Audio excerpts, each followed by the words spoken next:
Hello, everybody. Welcome to the Tuesday show. My name is James Chen, and I am joined here again by Mr. UltraDavid, Mr. Tubaware. How's everybody going? I'm doing great, man. I got a black and white top tier shirt on, which is pretty cool. Normally, this is green. In fact, in real life, as I look down at it, it's green. I don't know what could be happening that's taking the green out of my shirt and rendering it just gray. But that's the effect that I have going on for some reason today. What's going on, Tubaware? How about you? Why would you wear a green shirt when you're on green screen? What do you mean I'm on a green screen? Here I am, James Chen, in front of the Dimitri poster and the other Darkstalkers poster back there. I'm patting David on the back over here. We're hanging out with you. You flew out here from the Midwest to hang out for Ultra Chen TV. Listen, man, I have flown out there to hang out with Ultra Chen TV before. Well, I guess other that's friends, true, to be honest. This is really well, weird. it's not though. that weird. It's weird to me that it's actually turning your shirt gray as opposed to, giving us X-ray vision with you. Yeah, I thought we would just be looking at your chair or whatever. Yeah. My body's too powerful for that, everybody. Nope, not But gonna man, happen. I'm doing great because Marvel happened last night, and I'm still reeling off that high. So For sure. yeah, I'm still feeling pretty thinking good. about those conversions. Oof, We got almost somebody on here who we're going to talk about that. You mean the almost conversions? Ah, so sad, I swear. But also just straight up actual conversions. Wow! All right. We're flying around the room. I don't know what you're Modoc. talking about. Everything is completely normal right now. I guess we're talking about Marvel. Tupperware just did a box dash and ended back up. Nice.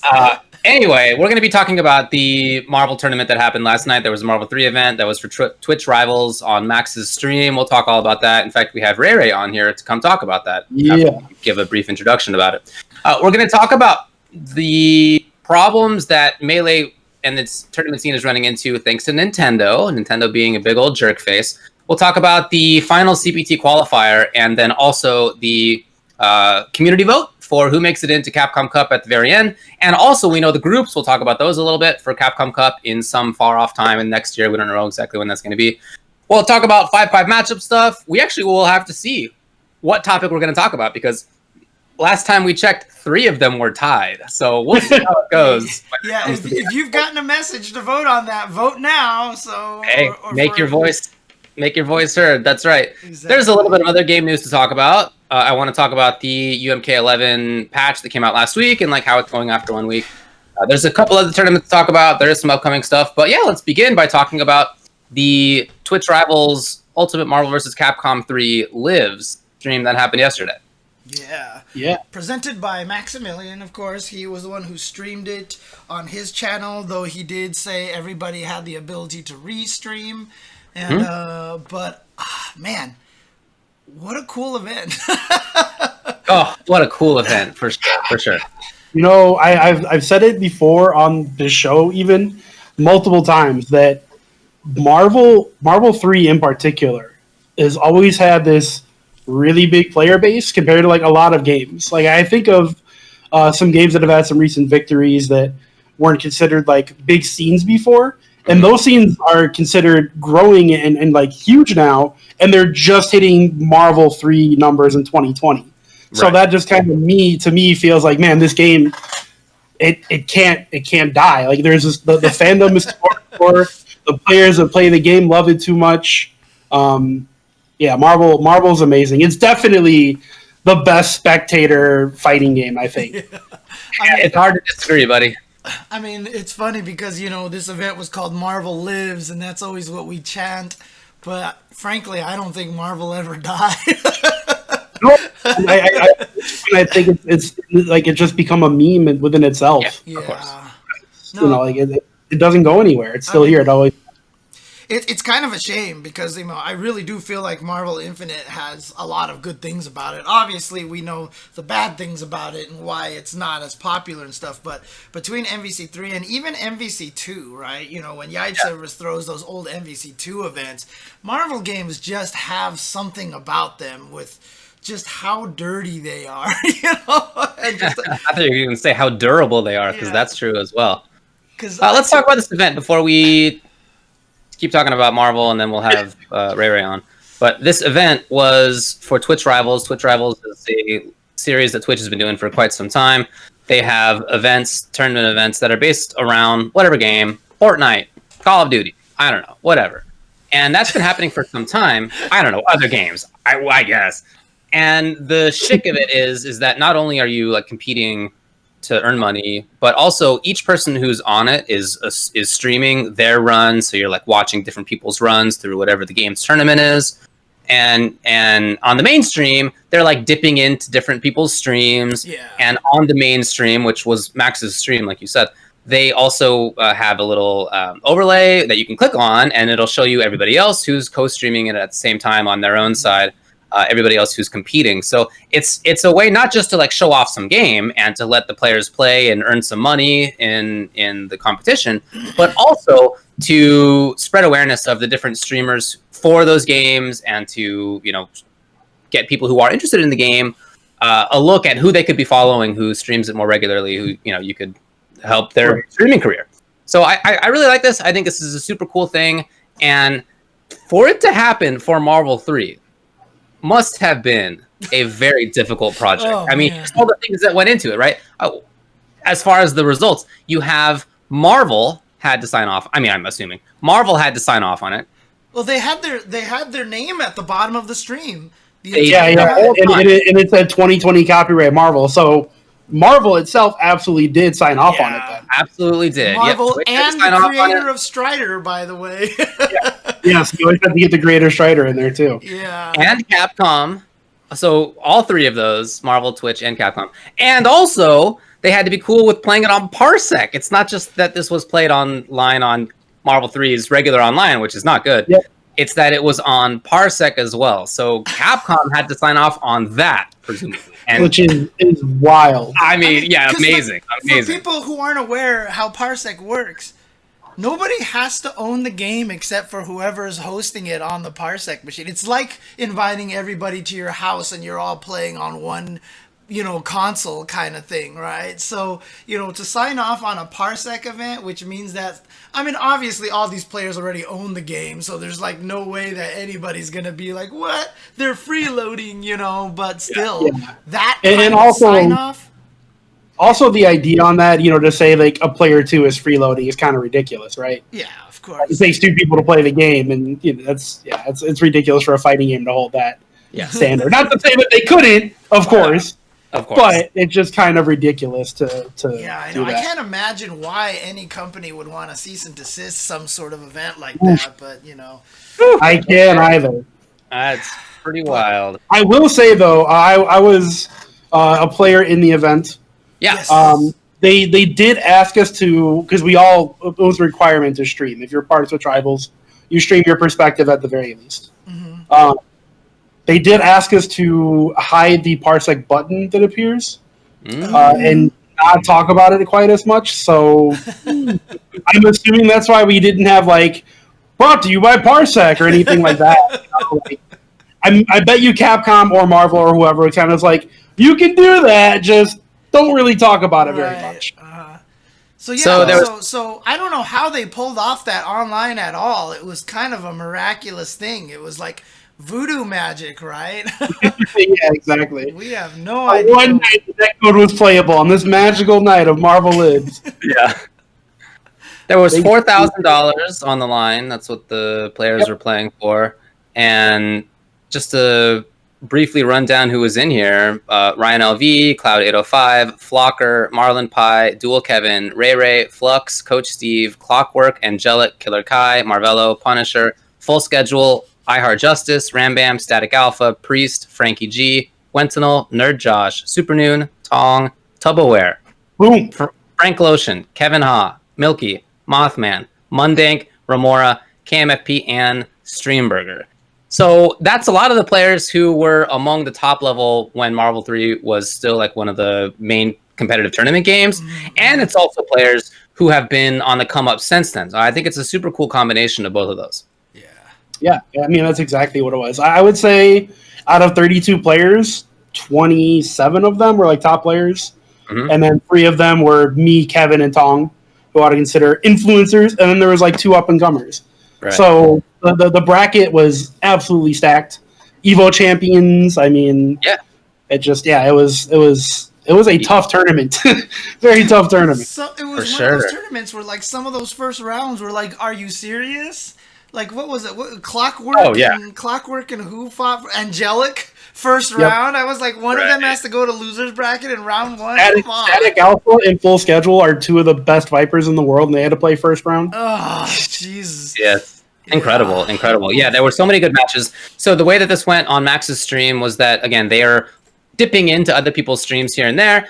And if you wanted to watch every match, then you had to just like watch everybody's stream. And there were a bunch of matches happening simultaneously, so that wasn't really feasible. You have to go back and watch if you'd like to do that, which is cool. Again, I mean, they're trying to drive people to these different streams, which is great. And Max also had some skits. You know, he's a well-known Marvel 3 lover. He did Assist Me series back in the day when Marvel 3 was coming out and Ultimate Marvel 3 was coming out. Those were just, you know, funny sets of skits with some of his friends, and he created some memorable characters in doing so. So those characters made a return, which was great as well. And cool. Since this was on Max's stream, there was also like a really nice mix of people. There were people who are just like longtime Max fans, and they're there because it's Max. He's the biggest streamer in fighting games. And there were a lot of other people who were just like, I am down to watch Marvel tonight. Like, I'm super stoked about that. So I really like that the conversations that some of those people had about, for example, what is this amazing character? This character seems unfair. So you kill her, she comes back to life, and then when she comes back to life, like, she just gets to be anywhere on the screen. She has a homing fireball. Like, what is this? I thought those conversations were super fun to see, but from people who weren't as familiar, talking to people who have like longtime experts on the game. But also, shout outs to Max. I mean, the Assist Me stuff was so popular and really did, you know, bring in a lot of people to come and watch and get into Marvel and such. And to have that kind of reunion thing was really kind of neat, actually. It was cool to see that he brought everybody back and, you know, had all those little inside jokes going on and everything. So, to be fair, not everybody. There was at least one person who played one of the characters in Ultimate Marvel vs. Capcom 3 who was not invited to be got back on the Assist Me series. Who could that be, David? James, can you just show the interview room?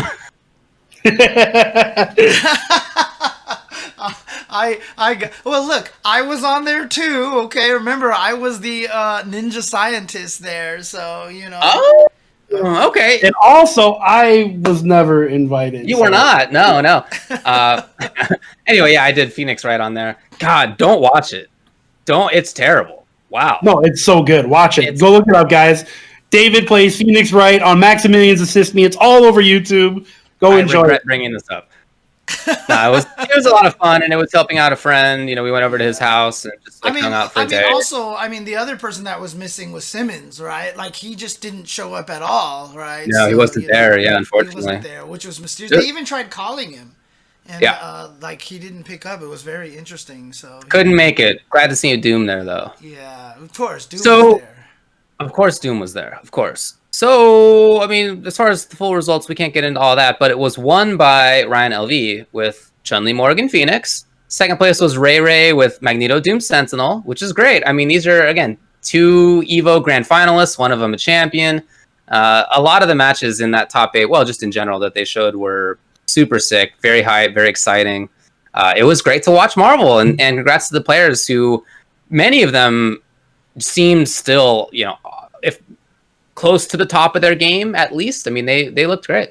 Dude, because they didn't mention it a lot, but Parsec needs to just be retweeting and blasting this all over the place, because, some of the stuff that we were seeing people pull off and almost pull off was ridiculous. And I was gonna say, I did see them retweeting some of the stuff. Yeah. Also, I saw them retweet a tweet that was Cloud doing the Dante at TAC Infinite. Yeah. And they're like, this is the best advertisement for Parsec ever, basically. Yeah. And they quote retweeted and were like, yeah, haha, whatever. Whatever. Of course, dude. Oh my god. But yeah, so they have been embracing that. And honestly, Parsec has really embraced the Marvel 3 community a lot. Like, they've been talking with people and TOs and stuff and DMing people about things, and they're they know that we are relying on them to play Marvel 3 in 2020. So yeah, for sure, they're aware of us. And it's just so cool. I mean, you know, Ultimate Marvel vs. Capcom 3, 2020, and we're playing it online.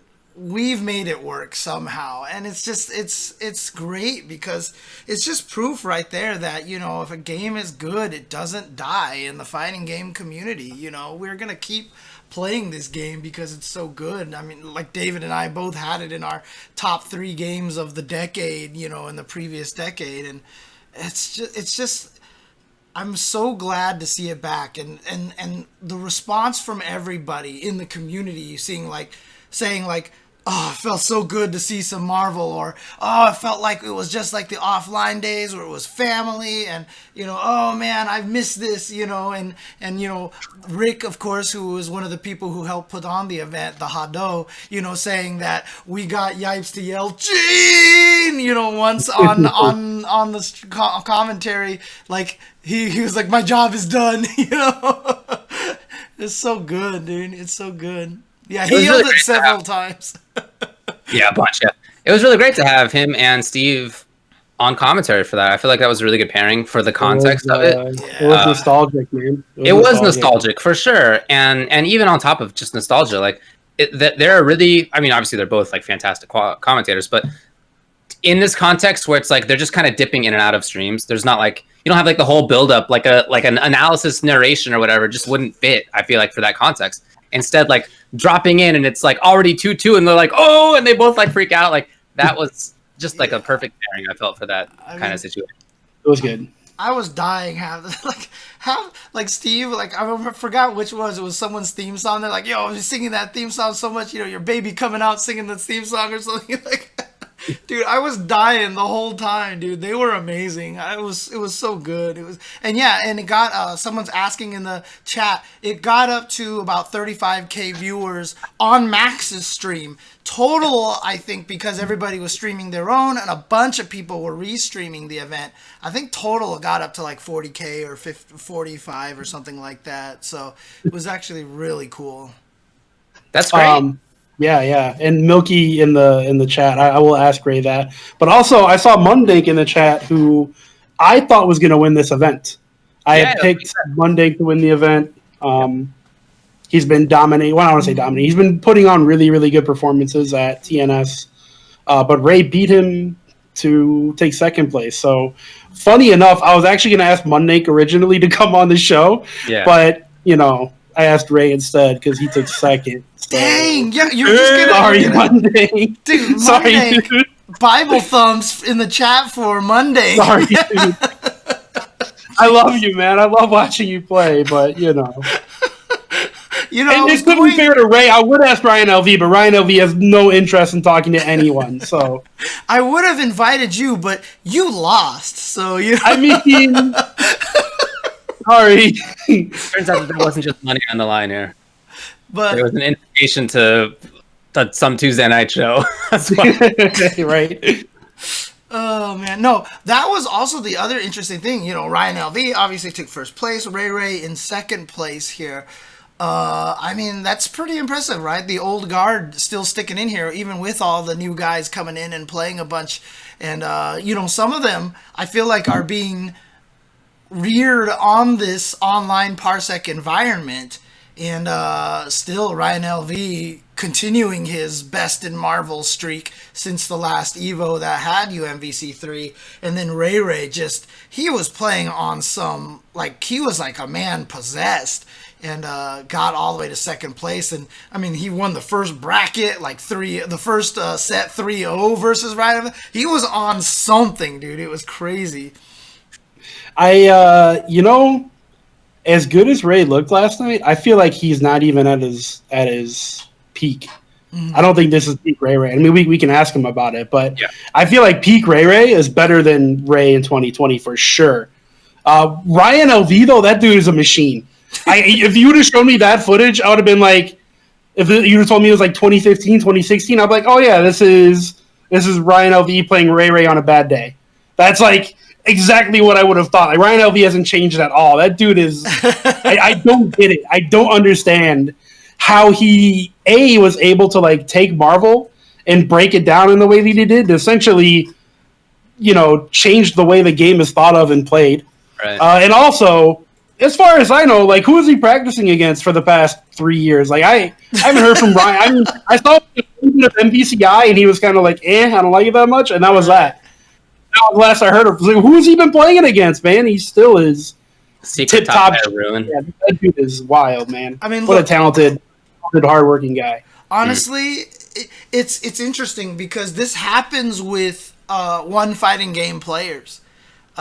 We used to play like hyper fighting a long time ago, all the time, with this core group of people. A whole bunch of people moved on to other fighting games, but one person did not. And then we gathered like 10 years later, and that one person who never moved on, even though he hadn't played in years, looked like he was just like, it was like picking up a bicycle, dude. Like, it's crazy. So I bet you that's what it was for Ryan LV. Like, his brain is just UMvC3. He has nothing to detract from that. Sure. Yeah, I've always felt if you play a game enough, it begins to seep into your hands. It's like not in your brain anymore. And when your hands get on the controller or the stick or whatever it is, you just remember it because it's in the bones. It's not even in your brain. But yeah, he looked great. You don't think he's playing with like secret top level player Ruin? I mean, he probably plays with Ruin sometimes, but come on, man! You can only play Zero May Cry so many times, Like, well, what I thought was, experience. Speaking of Zero, is that looking over the characters, there actually was only one Zero in top 8. I thought that was kind of interesting, and it was Flocker at 7th place. It was, and I was so mad I lost to Flocker. I was, dude. I still am salty. If I could go back in time, I still think I beat him. Like I've never been so upset about a 3-0 loss in my life. Because usually I'm just like, yeah, I do whoop my ass. Like, I got wrecked. I still don't feel like I lost. Like, I still feel like, oh, yeah, I moved on to beat Flocker, no big deal. But the dude went on to beat Punisher 3-0, and then whoever else, and made it in the top 8. I'm just like, you know what? Maybe he's a god. I just don't understand it. Yeah. Like, I think he's just playing at a different level. I just don't get it. It's wild. Yeah, that's a good call there, Kaushik. So next week, we're going to have a Parsec event here of Tubo versus Flocker, 1st to 10. Ooh, baby. Look, man, I'll play anyone, anytime. I'll take my 10-0s. It's fine. Yeah, for sure. Is there anything else that you want to say about this event? Yeah. I actually did. I wanted to kind of highlight the fact that this wasn't just for Marvel. Like, this was very much a net positive for the FGC. Yes. Most fighting game players have no clue what the hell a Twitch Rivals is. That's true. Now every single one of them knows. Right. Okay. It's a very, very, very important event, I think, for the FGC, and I'm willing to bet that we see it for other games now too. Yeah, I hope for games that don't have as much as a highlight, like maybe Unio or Killer Instinct, or something, Sam Show, just something that like is played but maybe not as much as other games, or even maybe like a CVS2. Maybe we get some old school stuff going. I don't know how that works with emulation and all that. Like, maybe there's some issues there, but yeah. But regardless, like, I want to see some stuff that people aren't, like Street Fighter V and Dragon Ball and Mortal Kombat and Tekken. They all got their own thing. We don't need them on Twitch Rivals. I want the little guys to get a chance, kind of like Marvel did. I feel like Killer Instinct is just right there. It's just sitting right there. Max, I mean, it's almost like Max has some pull, and maybe he can make that happen. I don't know. No, I mean, seriously, all the cards are aligning. Great netcode, super hype, crazy-ass game. Maximilian can host it again. There's just so much about, and it's got that kind of underground community there as well. So I feel like there's a lot potential for that game. So there you go. It was great. I just feel like Marvel is one of those games that brings together the FGC the most. I don't think any other game cuts it when it comes to that. Not everybody plays Marvel or ever played Marvel, but like everybody I shouldn't say that. It is the most commonly preferred viewer fighting game, right? Among people on the FGC. So if, there's a lot of people who only care about the game that they care about, but like if you at all care about more stuff, you care about Marvel most likely. And it was always a blast to be at events in person when Marvel came on, because everybody was into it. Like I'd be there hanging out with the Street Fighter players and the NRS players and the Tekken players, and we're all just having a blast, like because of Marvel. Whereas then if it was like, well, MK's up next, like everybody else is out of there, or Street Fighter up next, everybody else is out of there. Like the other games just don't really have that kind of experience that Marvel has. Yeah, I mean, I tweeted after the event was over, how many of you busted out Marvel Training Mode like I'm doing right now? And I actually got a lot of responses from people like, dude, Marvel Training Mode is the most fun game. I just like playing in that. Or like, yeah, I'm terrible at this game, but I just busted out these characters just to have fun. Like, everybody's played it. Not everybody's necessarily good at it or can compete at it at all, but it's so much fun to play, dude. It's just, like, that's why I've always said, if I get trapped on an island by myself, and I didn't have access to play against anybody else, and I had to have one fighting game, 100% it would be Marvel 3. Tubo and I played first to 20 yesterday. It just turned into that. I got smoked, obviously, but we played it first to 20. After we were done, I stayed on there for like another 3 hours. I'm not even going to lie. Like, I was still doing training mode for like 3 hours afterwards, dude. It's so addicting. Like, it's so hard to stop playing this game because you're just like, oh crap, I just learned something new. Oh my god, this is nuts, dude. Like, the game, you know, who was it who was talking about this game feel? Someone was talking about this. That was me. I brought that up. Oh, yeah. You were talking about game Marvel feel. 3 has the best game feel of any fighting game I've ever touched. Yeah. Marvel 3 has that. You just feel sick when you're landing shit all the time, dude. You do. It's so good, dude. Ugh. I feel super sick to be there, like, mashing on Stand H with an invincible twirling buzzsaw behind me. It feels super sick. No, you just feel like a jerk. That's what you want. That's all you care about in fighting games, is feeling like a jerk, and you can accomplish that with Hulk Hager. Absolutely. 100%, yeah. Absolutely. What a blast. All right, well, anything else to say here? I see Max is in the chat. What's up, man? Great job yesterday. Oh, yeah, nice. Good stuff. Shout out shout out to Max, obviously. That was awesome. Thank you, Max. And like I said, shout outs to getting the whole team back together as well. That was really cool, except for Simmons, like I said, who just mysteriously couldn't make it. So Couldn't make it. Have you called on him to make sure that he's okay or anything like that, Max? Yeah, he might be pissed when you find out that there was an event and he wasn't in it. I know, right? It's like it's so frustrating for him, I'm sure. So, anyways, all right. Well, you want to bring RayRay on here? Yeah, let's bring on Ray. Send him a message. Okay, I think he just has to unmute himself.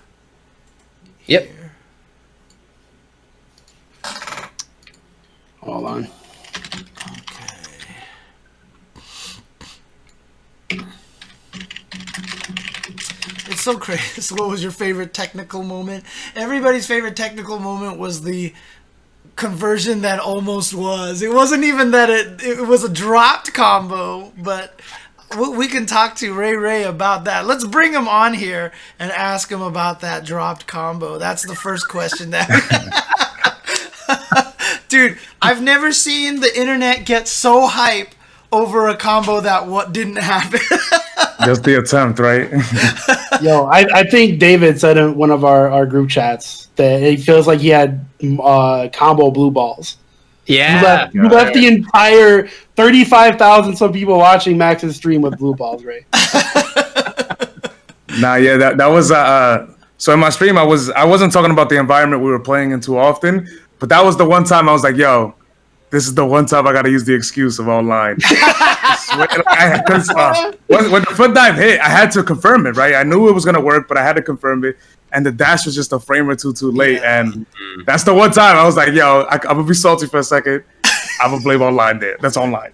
So you I was completely, you feel like that combo before then, right? So you had practiced that before, right? Like that was a conversion you knew. That wasn't that's the sort of thing I was good at, because when I play training mode, I'm not good at grinding the stuff that you're supposed to be grinding. I just kind of dance, I freestyle, and that's why I convert the way I do, because I just learn what the character is capable of, and I just from there, whenever the situation comes up, I recall on it, and then instantly. It's just there. I don't know. That's awesome. So the situation that was a little bit before that, where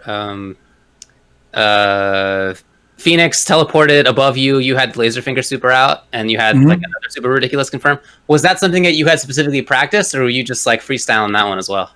That one is a pretty common conversion off of the finger lasers. You know, the reason why Doom is so fun in training mode compared to the rest of the cast is because the outrageous hit stun he has. Everything connects to everything. So if you just try anything, it's going to work. And you just press any 4 buttons you want and make them land, and then press the next 4 buttons in any order you want. And that's what Doom does. Well, like as a pure spectator, I find most Dooms really boring, actually. But True.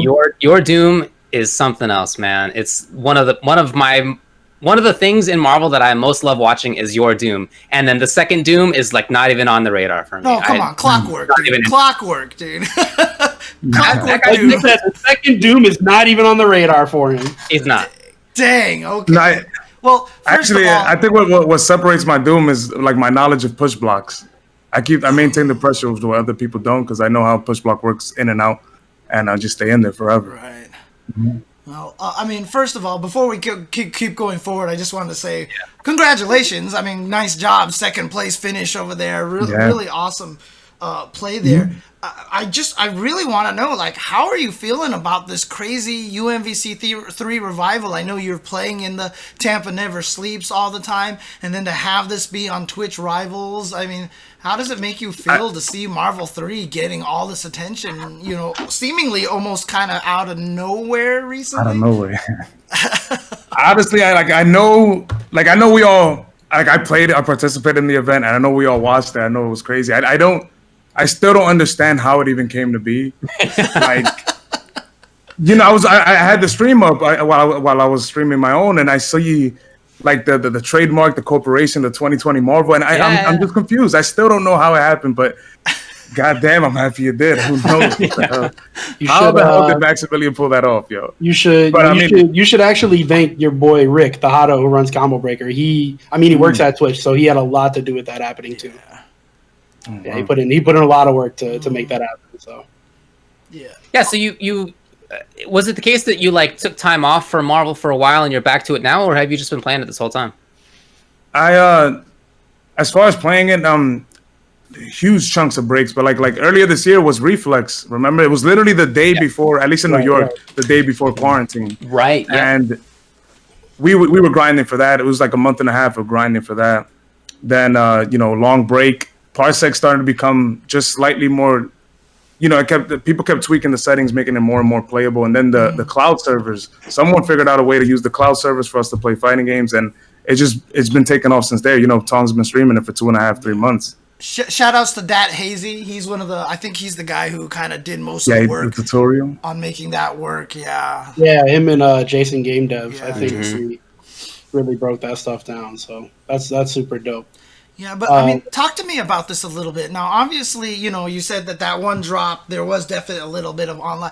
I mean, some of the stuff that you guys were pulling off during the tournament, I swear, I was just like, there's no way you can do any of this shit, like, online on the card set. But you guys were pulling that up. I mean, is it just adjustment? I mean, like, how do you make that slight adjustment to play, maybe potentially coast matches and such? Does it feel close enough to offline for you guys? It was... So I don't know if we can talk about some of the technical aspects, but some of the matches were split to regions and then central. Oh, okay. But with the central one, you just you avoid using visual cues. You just go by feel. Every combo works exactly the same since it's I don't know if it's technically rollback, but your inputs don't get dropped. So if you input it with your eyes closed, but it's the proper timing, it's always going to work. Mm-hmm. Yeah, it's not rollback. It is like peer to peer, but yeah, it doesn't drop your input. Right, and not only that, but the input delay never fluctuates. It doesn't change. It literally stays the same. And the game will never slow down because it's being played offline. So there is that consistency factor, which is nice. Yeah. So. And I mean, and you guys were talking about the quote unquote feel of Marvel 3. There's no game that you can never question if you inputted something properly. Like, sometimes, the famous, like, I tech that. This is the one game where, no, you did not tech that. Oh, man. What is it about Marvel 3? I mean, I know it's a game that you love, but what is it about this game that draws you to it so much, and that you, well, let me know if you haven't felt it with any other game, but if that's the case, why is that? I thought about this a lot throughout the years. I think it's I really believe this, by the way. I think it's the one game where the description, like a sandbox fighting game, fits. I think it's the only game where not to dump on Tong or anything, but you can have like the execution of Tong who struggles with doing DPs, or you can be like full schedule and have 17 buttons on your stick. You can go either, like the disparity is that big, but you can like will your gameplay. You know, people talk about the expression, but you can will your play style into the game, and I really believe it's the only game that truly allows that. Not to dump on Tong, but that guy sucks. But even if you suck as bad as him, you still have the ability to be somewhat successful. Yeah, I mean, even idiots can play this game. No, but to me that's amazing. I don't know. It is. I fully agree with you, actually. No, I mean, speaking of, that kind of situation here, now obviously you did really well. You 3-0'd, reset in the bracket, but I do want to critique you on one thing. You did lose one game to a Tubaware in the tournament. Like, what's your excuse on that? Facts. Listen, I'm going to tell you guys what happened here. Ray knew that when you come up with a man of my stature, a triple threat, a commentator, a player, an influencer, that you just can't fuck with this. So Ray was like, "Oh, I'm so nervous," and he air dashed and popped X Factor right away. Literally, there was still 99 seconds on the clock, and I had burned. It really was. Literally, when that happened, I was like, "Oh, I'm gonna win this game." He fucked up. I somehow hit it with my left. I don't know how I did it. Yeah, I mean, like, real talk, Ray. I didn't even earn that game. Ray was kind of like, "Well, shit." But I'm gonna can hold that L forever. So, Tupperware, you were in the chat. I shared how nervous I was feeling, and I was like, "Yo, this is weird," because I somehow have the major tournament nerves, but there's no humans around me, so like it was being amplified, and I didn't like it. I didn't like it at all. Oh no, I was mad nervous too, and it felt like an offline event. Dude. And I was thinking like maybe because I haven't competed all year in like an offline event, something with like stature and being something on the line made me feel like this is real again, and maybe that's why I was nervous. But also, like on your stream, Milky and I think Monday, when you beat them, you popped off. You were amped. What was that about? I think you said something like, "I'm at home alone and I'm popping off and it feels weird," or something like that. I mean, it's Marvel. What, like, how are you not gonna pop off? What? Facts. It's that same thing, right? You get that sick conversion that you just kind of made up, and you're just like, "Yo, I'm sick," Oh man! But I mean, a lot of people were saying that it felt like an offline event. It felt like that family kind of atmosphere, despite the fact that everybody. I mean, like, talk to me about, describe that. Like, what do you feel like it was just particularly a Marvel thing, or what made it feel that way to you? I think it was. I think it's like a culmination of the fact that it's Marvel, but also that this is like an event of this size that's truly grassroots, if that makes sense. Like it's like an ode to how the FGC used to be, and plus it's like you guys were talking about it earlier. There's no spectator game like Marvel where every single, no matter where you come from, a fighting game you come from, you enjoy watching it. So I think it was just like I said, the perfect storm of everything that could have gone well for an event like this. Yeah. And I mean, I think for me, like, the reason it felt like that is because it was all the old Marvel players for the most part. Like I said, there's like maybe 2 or 3 like new guys, like Milky there, or Streamburger. But other than that, it was people I've known for 8 years. So, it's family. Marvel, the Marvel community, like we go pretty hard for each other. So yeah. When it comes to playing in this kind of situation online by yourself, you got your boxers on, wherever it is that a situation that do you feel more comfortable in situations where you're like on a stage, you got people cheering for you? Which of those things do you prefer? So it reminded me, like in 2017, we partnered up with like Red Bull and did that Danger Room. I don't know if anyone remembers that event. Yeah. But it felt like I was having like heart palpitations. I could not play in that environment at all. It was too silent.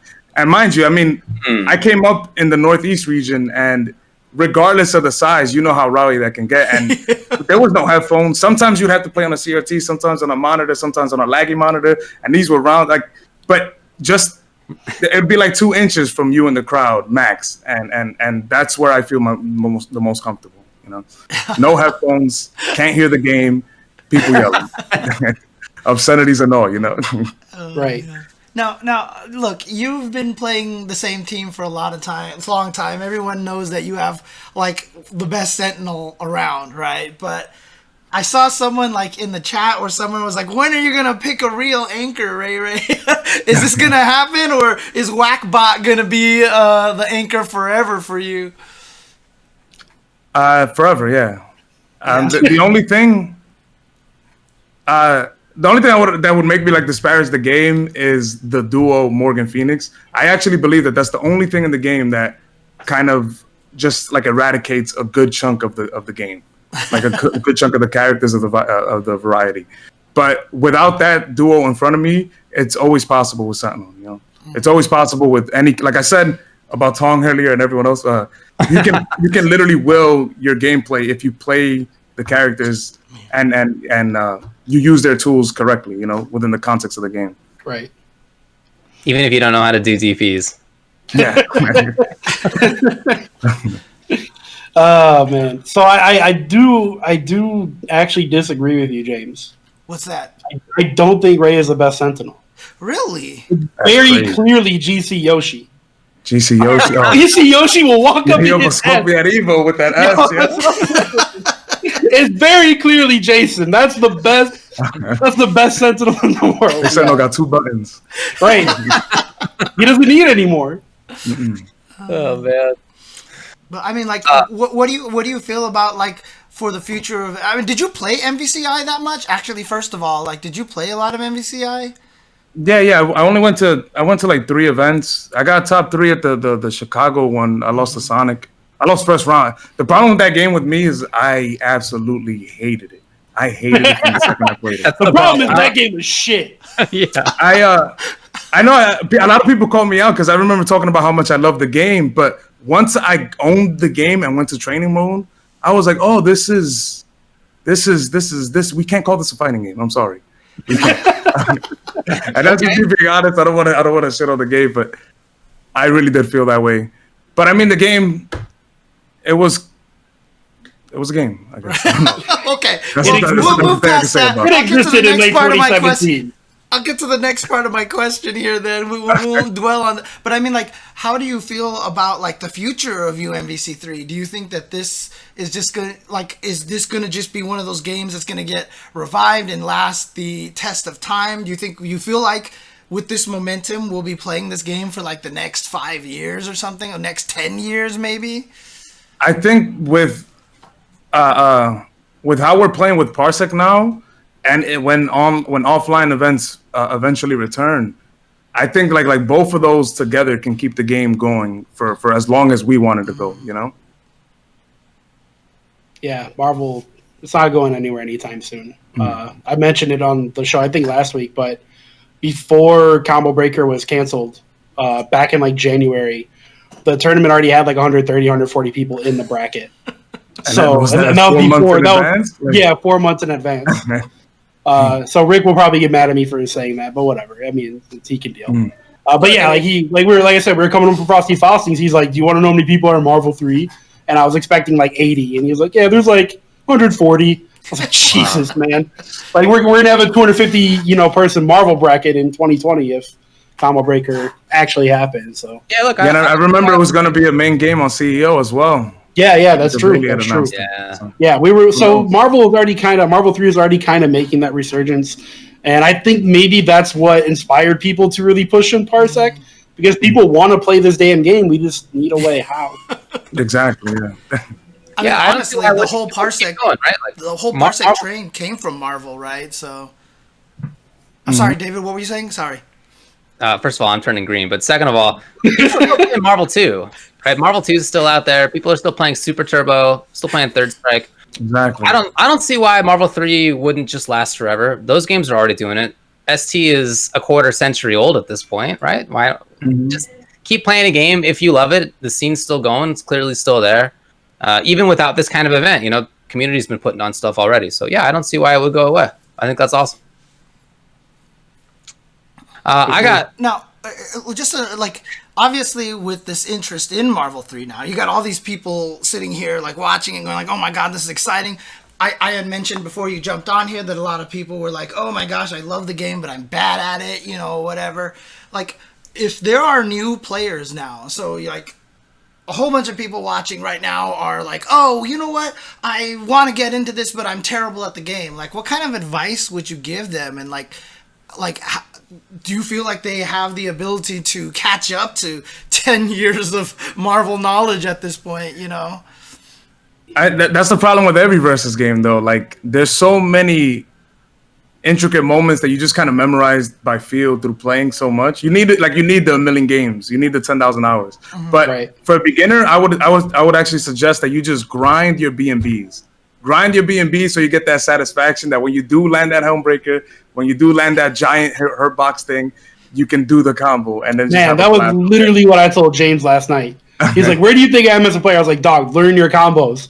Like, learn a real Doom combo, learn Amy combos. You'll feel so much better when you actually do get a hit. Mm-hmm. Dude, you said dog because I was using Amy, exactly, right? Yeah. I was talking directly to Amy. Man. But yeah, I mean, like, would you, because obviously the online is not very good, right? So is there like a good place that, like a Discord or something that everybody can get into where they could hook up with other beginner players maybe that try to learn some Marvel or anything? Oh, for sure. The Tampa Never Sleeps. Okay. Yeah. What they've been doing, they've been hosting these amateur brackets, I think, bi-weekly, and they get surprisingly big numbers. And I'm not sure what the requirements are, if you have to have like a just never enter the tournament or something. I don't know, but they have numbers and it keeps growing. And then the Friday tournaments you have seen last week, we had an 84-man bracket on Friday, and that's the place to be if you want to play Marvel. Also, if you go on Reddit, the UMvC3 Reddit has a Discord, an official UMvC3 Discord. And what were you about to say, David? Oh, no, it's all right. I didn't have anything to say. Oh, well, it seemed like, you really had something to say, and someone kept talking over you. So I want to make sure you got your turn, David. Honestly, what I need to do is probably do these segments with a headset on, because I'm listening through David through the speakers, and Discord has this weird delay. Like when David first starts talking, he's really quiet and then it comes up, and so I keep accidentally talking over him. My bad. That's not intentional at all. So all right, Ray, I got this weird friend. All right, here's a weird story. I got this weird friend who loves a particular tweet that you tweeted. This is what you wrote on July. I already know what it is. Oh, do you? Okay, fine. It's July 20th in 2018. Oh, quote, no. son, this guy in the bathroom looked like a giant ass baby. I'm tripping. What? What was that at? Wait, July 2018. Yeah. That had to have been Evo, probably, right? Yeah, what's it in July? CEO's in June. I don't know. Evo, I don't know, dude. Was there no picture associated with this tweet? Is this? Nah, I mean, it was. You ever know? You want me to whip out a camera, son? Come on. Please don't. I mean, it would be funnier if you did, but don't do that. Don't take pictures. Yeah, but what about him? Looked like a baby. That's what I want to know. I think he was like just bald head, shaved face, and just the right kind of pudgy. I don't know. Fetal position in the bathtub, maybe, or something. Well, I got a specific DM making sure that I asked you that question, so I've done my job. Yeah. Well, all right. Well, anything else that you want to plug or bring up? What else are you doing? Yeah, you stream and stuff. Actually, well, I guess it's probably not a thing right now since COVID, but you did stand-up comedy for a while too, right? Mm-hmm.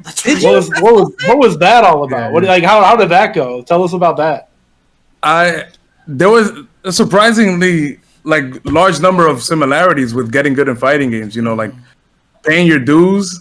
Like you join the tournament every week, you pay your $10, you get washed, and you run it back, and you train lower, you get washed.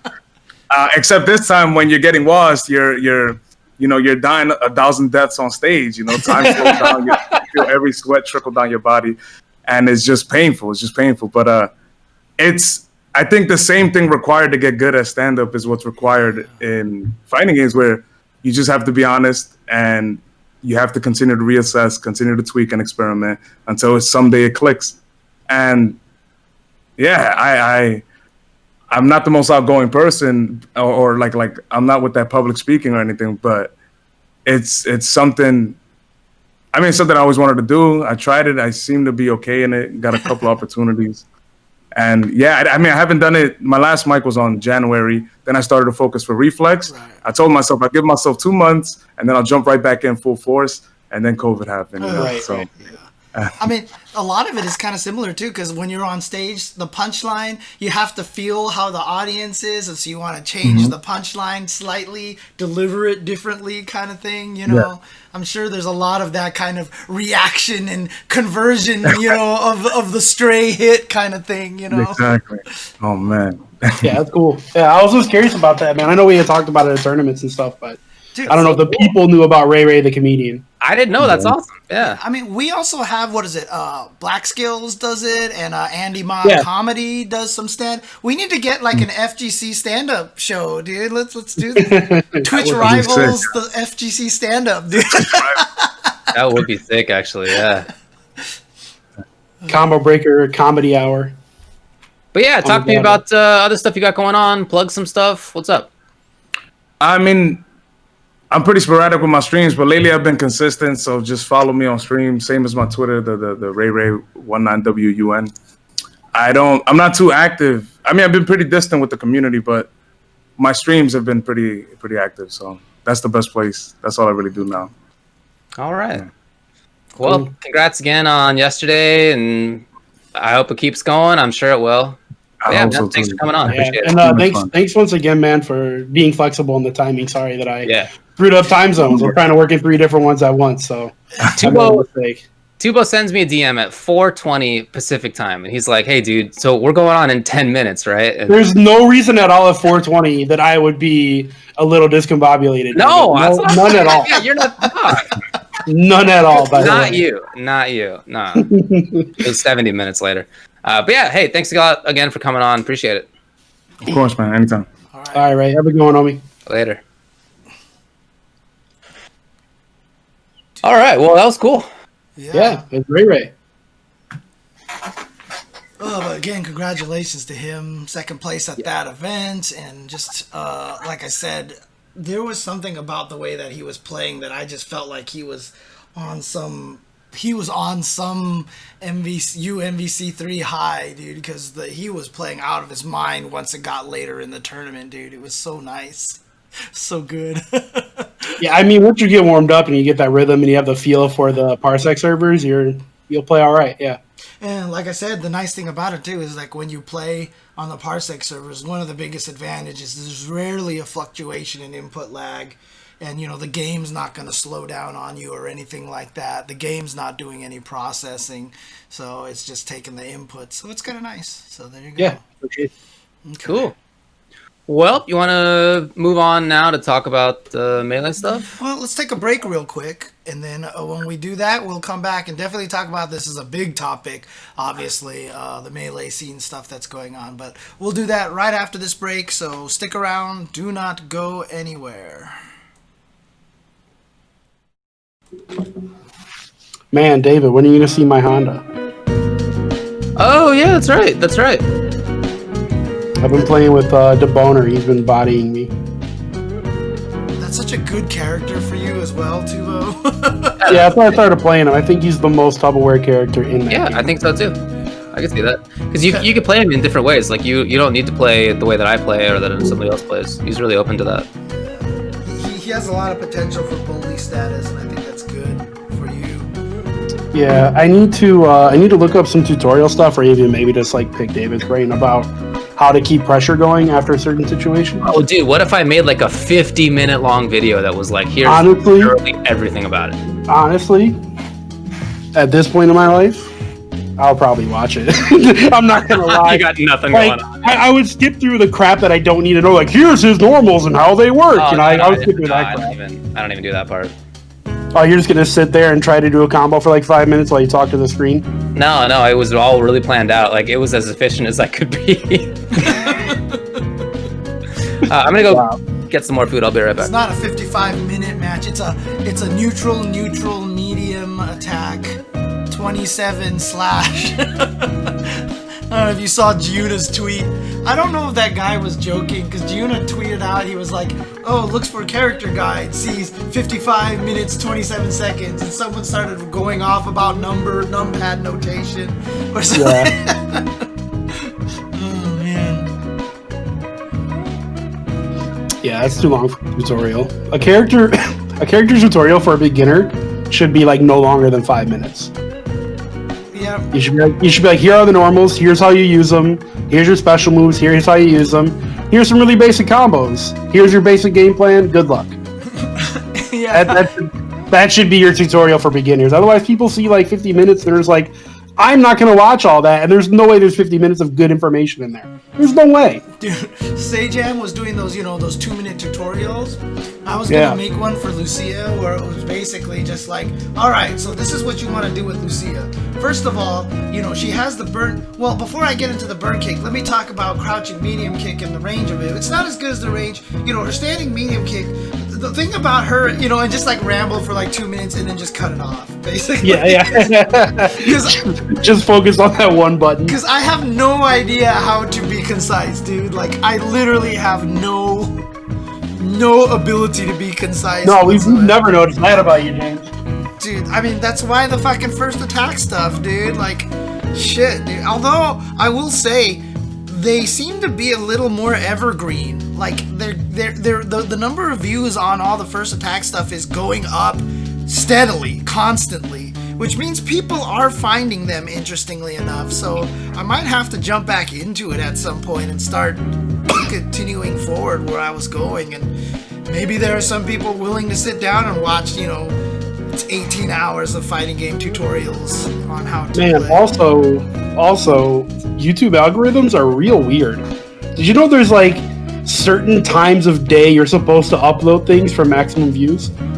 What? Really? Yeah, dude, look it up. YouTube is wild. It is wild how their algorithm works and what they show people when they search and blah, blah, blah, blah, blah. Huh. Yeah. All right, I'm ready. Come on. That's the thing. Quit stalling out here. So should I upload the Tuesday show at 2 p.m. then? dude, maybe. Like, it's weird how the YouTube algorithms work, yeah.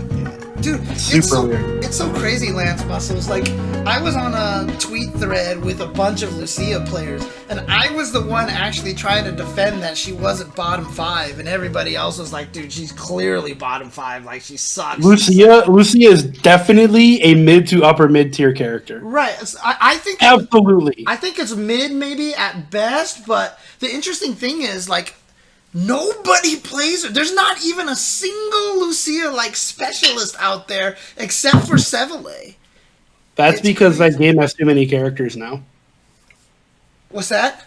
That's because that game has too many characters now. Yeah, but I mean, every character has somebody messing with them, but like, nobody plays Lucia. She's one of the only characters that never made a top 8 in CPT, and it's just like, it is, like, it's hard for me to keep trying to argue that this character is not bad, but, it's crazy. All right, let's come back. All right, let's do this.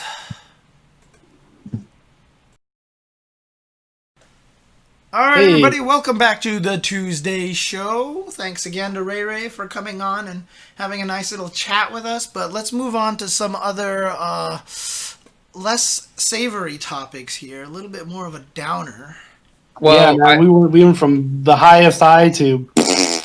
Well, I thought this was a nice thing that Max had to say in the chat while we were on break. He said that he chose Marvel 3 for this event as it was the last Capcom fighting game that was universally loved.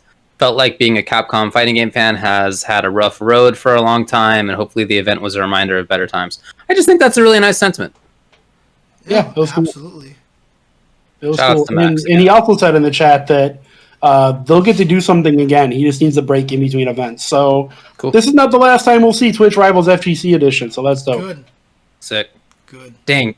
3 months of prep, 2 months of tournament back end, and you were in pre-production and editing of the Assist Me sequences for about 200 plus hours.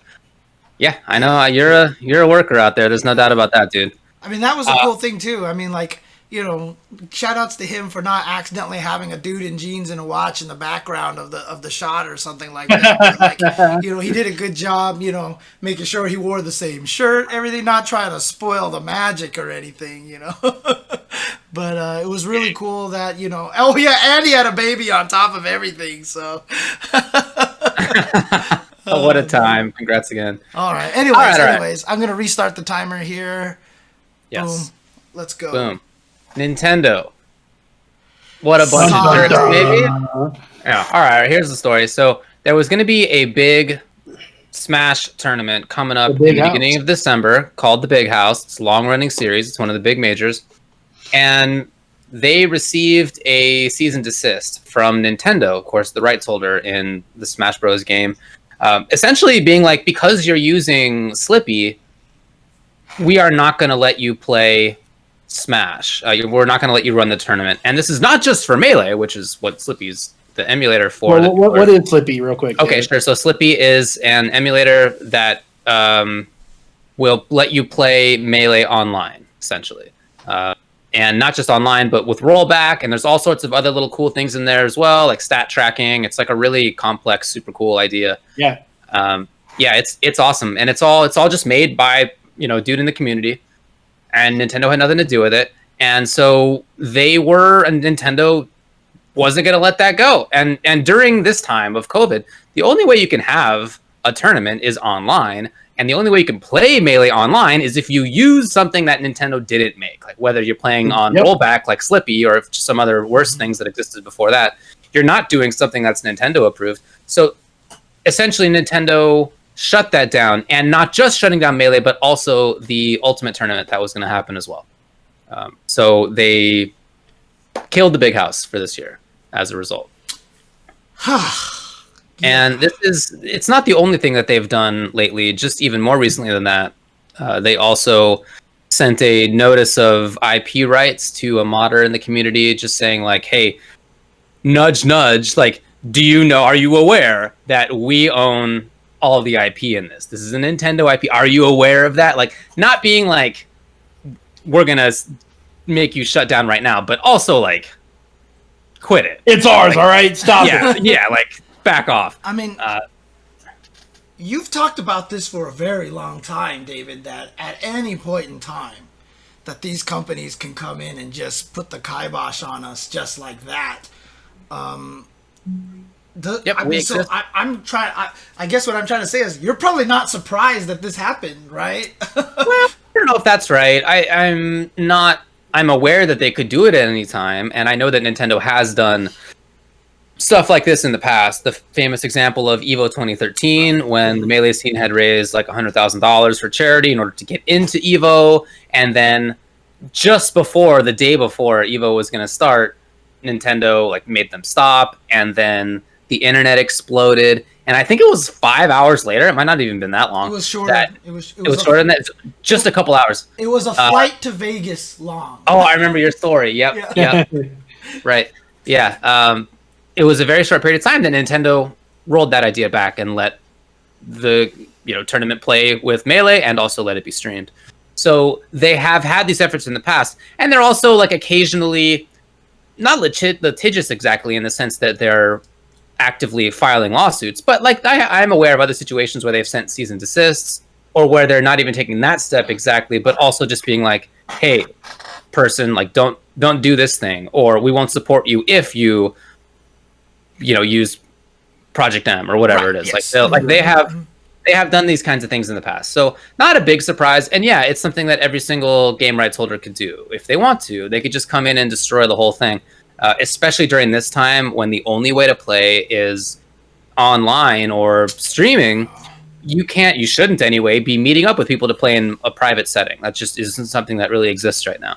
So yeah, it is definitely a bummer, but legally speaking, that is within their rights. And even on top of that, just before we get into the more important ramifications of this, there was a big discussion online as to the legality of something like Slippy. I don't know how Slippy was made exactly, but oftentimes emulators themselves are okay, legally speaking. They can be anyway, as long as you're not like copying code and stuff. Right. However, a ROM that you're using is almost always infringing. you do have the ability to make a ROM of a video game that you currently own. You can. That's actually legal. The Copyright Office has said that. But that's like not how anybody gets a ROM, right? Like, nobody has like, not nobody, because the ROMs are out there, but like almost nobody has made their own ROM. Like you're downloading it from somewhere, and that's infringing. Well, wait. So if you have a copy of the game, you download someone else's ROM, that's not legal? Correct. That's Yeah. Really? All right. So owning a copy of the game does not give you the right to own the ROM. It just gives you the right to create a ROM then. That's a good way to put it. Yeah. Okay. Yeah. Okay. cool. So obviously copyright's ridiculous, and this law is just not, it can't grapple with the modern way that we interact with cultural works of art like video games. It just isn't prepared for that. And this is one example where like emulator, maybe okay. The ROM, usually not okay. That's super weird. Super weird. But that is usually the case. And again, I don't know exactly how Slippy was made, but that's my understanding of this situation. Maybe the emulator's okay, but actually having the copy of Melee and maybe some of the other things that Slippy does as well are like maybe not. Maybe they could be infringing as well. So anyway, the point is that Nintendo's definitely within their rights to shut down the tournament, probably within their rights to shut down Slippy if they wanted to. That's where we find ourselves. The Melee scene is understandably outraged by this, extremely upset by this. Yeah. And I mean, it's of course understandable. This is whether they can have a scene during COVID, right? Does the scene exist during COVID or not? It's up to Nintendo because we can't have private gatherings. Yeah. Thank you, Dawn of Morning. By the way, I see that in the chat to the gift subs. Thank you very much. But yeah, I mean, it's weird because like, I mean, obviously there's a lot to process here, right? Obviously, Nintendo would rather promote their current game, the modern game, as opposed to the game that is, what is it, 15 years old now, 20 years old now? Older than Something that, like that, yeah. Yeah. God, it's crazy. That's right, because Marvel is already 10 years old. Jeez. So, you know, they'd rather promote Melee doesn't help them and everything like that. It's probably hard for them to make a new updated version of Melee because of all the rights and all those things that you have to take care of, all the legality of getting access to. Well, I don't know. That game doesn't even. What? Melee is all Nintendo characters, man. Music and all this weird stuff. There's just a lot of like weird things that you probably not even like NES music. Earthbound music. You know, Mother music and stuff like that. A lot of weird things. I mean, for that Marvel tournament, they had to get permission from the Strider creator, right? I mean, like. Yeah, I don't know, man. It seems weird to me that they like. It seems very obvious to me that they should re-release Melee. Like, yeah, well, I feel like they would just make money hand over fist doing that, and it would solve a lot of these problems if they recreated it with good netcode. Right. But I mean, you would have to rely on them because the community will not accept if they put out like Melee Gold or whatever, like Melee Plus. Like it would need to be Melee without any changes, right. Except you can. I mean, maybe there's like a good training mode or like whatever, but the actual gameplay itself has to be the same, right. And with good online play, or else people are just going to keep playing on Slippy, and there's just no way that's going to happen. Nintendo's definitely not. If they make Melee again, it's going to be like Melee HD Remix or whatever. It's not going to be what people want, right. And it's not going to have good netcode because nothing they've ever done has had good netcode. Right. So I think we find ourselves in a situation where it would be great if Nintendo did these things for the community. They're almost certainly not going to. And so instead, the community has to find its own ways around things. But they have this roadblock of Nintendo that doesn't let them do this stuff. Right. So there was a big twitlonger that, you know, I don't know the veracity of all of it, but some of it sounds like things that I've heard of before. And it was essentially about things that Nintendo has done that have screwed with the scene. Shutting down, you know, collaborations with ESL or with Twitch or with all these different groups that have all been trying to run Melee leagues, and apparently Nintendo has either just not responded to any of them or just kind of ghosted people, or that's basically what the thing has been talking about.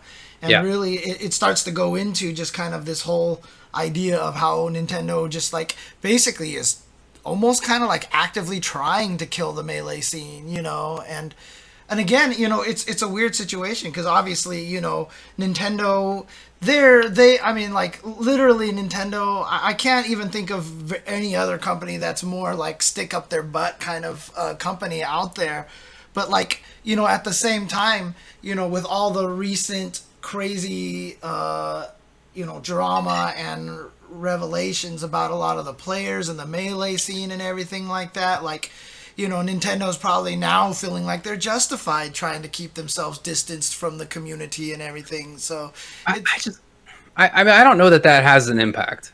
It doesn't seem likely to me. First of all, Nintendo has hired some of the people who bad things came out about. Like they didn't know this stuff, right? And yet, and not many people did, unless you were like very close to these situations. Very few people knew those things, right? Including Nintendo. So I don't think that has had an impact on it historically. I think that they were just doing their thing. That occasionally they want somebody to host a tournament with weird rules that Nintendo wants to do or commentate it, right? And occasionally they want players to be in there. Although if any of the top level competitive players play or not, doesn't matter to them at all. It could just be whoever. You know, from their bedrooms playing on bad netcode. So they just have their own separate plans, and those plans do not seem to include having or even allowing in some ways, let alone, you know, helping a competitive tournament scene. I mean, look, we have some experience with this in our own community and stuff. I mean, I also think that a lot of it could just be the difference between Nintendo US, Nintendo Japan. Maybe the US branch was like, yes, let's do all these things. And they hire Hungrybox, you know, HBox to do some E3 stuff and everything like that and have to get the Nintendo Japan approval. But then when it comes to big things like, you know, tournaments running on Slippy, then Japan's like, no, you know, I wonder if there is a little bit of conflict between the two offices like that. I would absolutely believe that Nintendo US or wherever, like not Japan, thinks that these things are cool, and that maybe in fact some of the things that are mentioned in this big twitlonger that Nintendo like was, or even in some cases agreed to do, had contracts to do allegedly, and then ghosted on. Maybe it was like the US branch was like, this would be sick, let's get this done, let's do this, and then at some point it had to go up the chain, and when it went up the chain, it went from being, this is sick, let's do it, to, what do you mean a competitive tournament community? Like, I don't want anything to do with this. I can absolutely believe that would happen. That seems like it would be very in keeping, for sure, with what I know about companies there. So anyway, this is a huge bummer. It's a unique situation in video games and competitive games and esports. There's no other developer that is as stupid and reticent to get involved. Even somebody like a Valve that's pretty hands off for the most part, they allow competition. They're just usually not the ones who are doing it, and they themselves do some of it. And that's, you know, you look at maybe some other fighting game devs, and until relatively recently you could say, okay, they're not doing that much. By the way, I'm turning green and getting invisible again. Oh yeah. Oh no, you're great. I'm looking great. Yeah. But now they are. So Nintendo's really just left out. I mean, they are such an oddball when it comes to competitive gaming and esports, and they have such a great community there. I mean, they really do. It's a huge community, not just for Ultimate, but also for Melee. They're both huge. They have a ton of players who would love to do this stuff more often. They have a ton of top-level players who would love to make it a career, and also TOs and commentators and so forth. They have the whole infrastructure there. They could just if they literally did nothing, if they weren't engaged at all, even in these negative ways, that scene would be so much better off because they could just do the things. They could just have tournament leagues. They could make deals with sponsors, and they just can't because of Nintendo, because they're just shackled to this company of Nintendo. I mean, it sucks. Because Nintendo, I mean, the one of the hardest things about it is that Melee is a game, Smash Brothers is a game comprised of very iconic characters, And, you know, kind of like how Marvel can be sometimes with how they will only let their characters be portrayed in certain ways. And like they cease and desisted people who painted Marvel characters on their school wall like years ago, kind of thing like that. I think Nintendo is kind of the same way. And that's kind of one of the unfortunate things is, you know, this is not just a Nintendo fighting game. This is a Nintendo fighting game with Mario and Link and Samus and Donkey Kong and stuff. And so I just feel like Nintendo is like super like controlling about how they want their characters portrayed and everything. And so, you know, I think that they're not even willing to let these companies and go and do these kind of things, you know. They're clearly not. And again, it's like there's such a Japanese company too, and again, I don't want to like blame it on that, but there's a lot of truth to it, right? I mean, Capcom has had its own history of problems, you know, just by being very privately owned and, you know, still kind of family driven, you know, kind of things, and like I just feel like Nintendo is they're just stuck in this really old-fashioned mindset. I mean, they did push Splatoon, they did push ARMS a little bit in esports things, so they're obviously not anti-esports. I think that makes everything that they do now to Smash even worse, honestly. Yeah, I think it's such a slap in the face to Smash. Like, ARMS, you have virtually no community. We're going to help you out. We're going to build you up. But maybe because they already see that Smash community exists, maybe they don't feel like they need to help them. I don't know, man. They haven't even been helpful. I mean, they've been a detriment, essentially. Been a detriment, exactly. Yeah, whereas they're willing to do this stuff for Splatoon, which I think was sick. A sick game, but it is, it's super. It sucks. It's weird. It's obviously bad for the community that they're not willing to do that kind of stuff for Melee and for Ultimate. Even Ultimate, they're still selling. I mean, they just can't. They're coming out with DLC still. Like, it is still a product that they are actively selling, and yet even for that, they're not willing to do the same sort of stuff that they're doing that they did for Splatoon, in some cases at least. And they could be doing way more. And again, even if they were to back off and do nothing, that would be better for the scene than having this company be involved. It's just, but unfortunately, there's no way to get around that. You just run into the problem that Nintendo is the king of their little castle. They just they own a country. The country is comprised of the many thousands of people, tens of thousands, hundreds of thousands of people who watch and play Melee and Ultimate. And they're just stuck there. That's the game that they love. They don't want to go anywhere else. I know that feeling, right, of loving a game and not wanting to play something else. And that's the position that they find themselves in, and there's just nothing to be done about that. Barring a massive change in copyright law, that is just the case, and there's nothing that they can do. So they have, I mean, what they could do, I mean, nothing that they could do legally. What they could do is just have a social pressure campaign of the way that in EVO 2013 Nintendo decided to back off. I don't know whether that's going to work. I don't think they back off for this because they're using Slippy. Right. I think that's the nail in the coffin. They're that's the sand, the line in the sand that they draw. No emulation, no ROMs. If they were somehow doing it with GameCubes and copies of Melee, I think that Nintendo would probably be like, like they'd probably still C&D. Right. But then when people yelled at them, they'd be like, okay, fine. But emulation, there's no way. There's no way they break. Can you imagine like having creating some sort of thing of like a GameCube to USB peripheral and running it through the actual GameCube adding an extra layer on top? I don't think that's even cool because they have the controller mod UCF that makes it so that different controllers are like as good as each other. I don't know exactly. Right, because of the bugs in the controllers and stuff like that. Controllers are worse or better for whatever reason, and you could have this like pass through that makes it different, but Nintendo doesn't even want to have that. So, I mean, I don't know what you do. I've watched videos from Hungrybox and Hugs and seen a lot of people talk about it, and they're super pissed, and I absolutely agree with them. And other than having something like this hashtag go viral, right? There's just not a lot of stuff to do. You could have Kotaku put out an article that says it sucks. You could have any number of websites put out articles that say that it sucks. ultimately it's Nintendo's choice, and if they don't want to do it, there's just no way to force them to. And they're definitely not going to. Yeah, and you know what? The Fighting Art says it exactly right.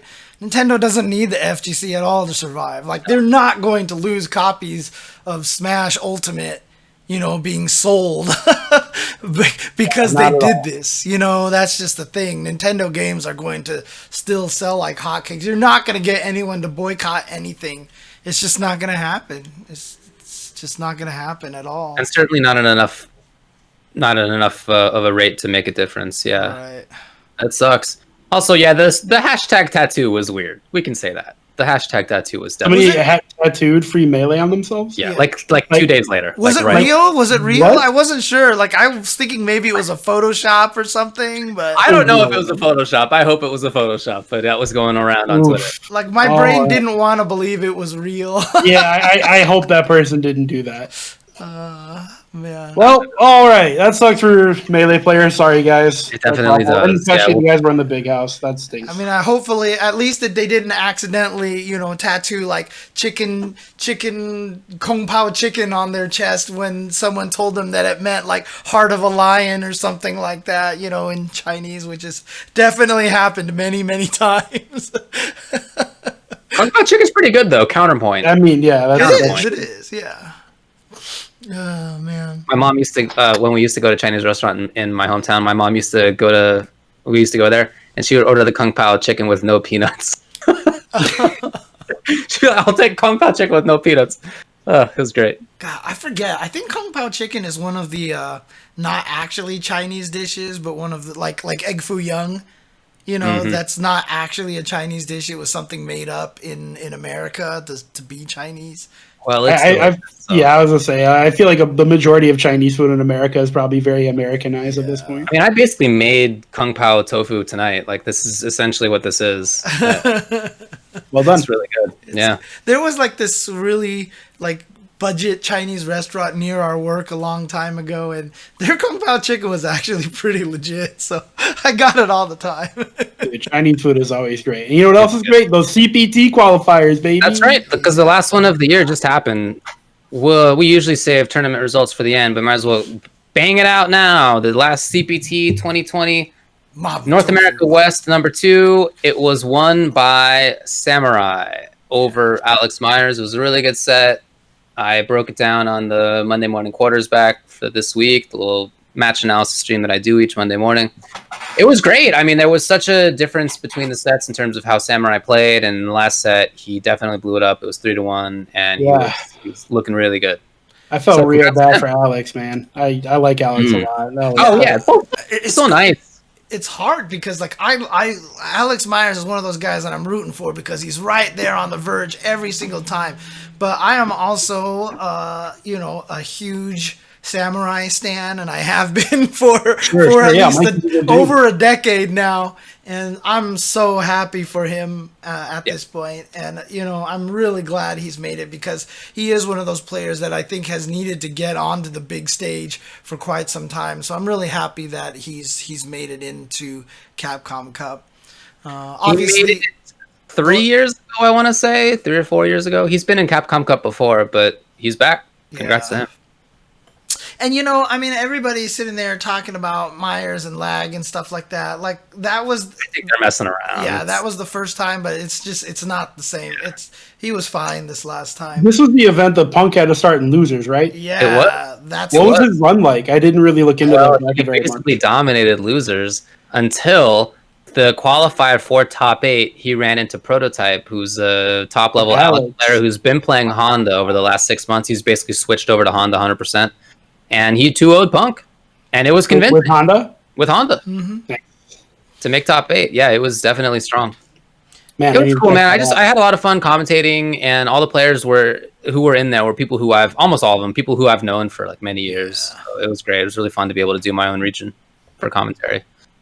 So as a result of this, James, can you go into the little show run of notes and click on the groups that we know now that I have highlighted in there? Oh, yeah. Let's put it on stream. Okay. So Glenn at the game 2K the game, TWOK is how he spelled it for some reason.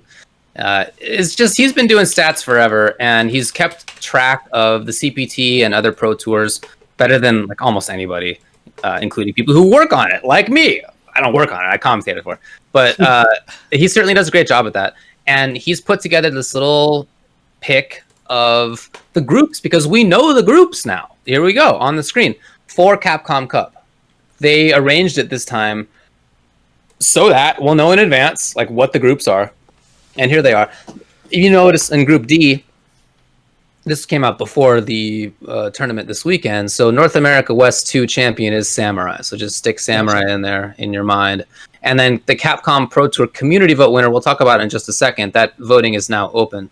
But yeah, check out these groups. These are sick, dude. Group A, Idom, Kaba, SKZ, Nephew, Takamura. Ugh. Group B, Jiwa, Picaro, Daigo, Mandrake, Phenom. Group C, Rumors, Mena RD, Gachikun, Smug, and Infectious. And Group D is the community vote winner, Ja Leshe, Sien, Samurai, and Angry Bird. So those are sick-looking groups. I love the regionality of this. This is one of my favorite things about the way that they got up this year. There's only 2 players from Japan. There's only 2 players from the regions of North America. Like they didn't. It's very commonly like super Japan heavy, then US heavy, and then there's like a few other people from different regions. But this is not like that, and I think that's sick. We get such a better look at like the world representation here. I feel. Yeah, it's a very, very, very cool format, and this is going to happen in person in like sometime in 2021, right? Yeah, sometime in 2021. I don't know when. Whenever COVID's done, I guess. So. I mean, we're supposedly all going to be able to be vaccinated by April 2021. So we'll see, man. Yeah, we'll see how it goes. Hopefully, we'll see. But yeah, I think those groups sound really cool. Just thinking about it, I feel like you have to have that first group. In my mind, seems like it's maybe the strongest. I don't know. Idom. Anything with Idom in it.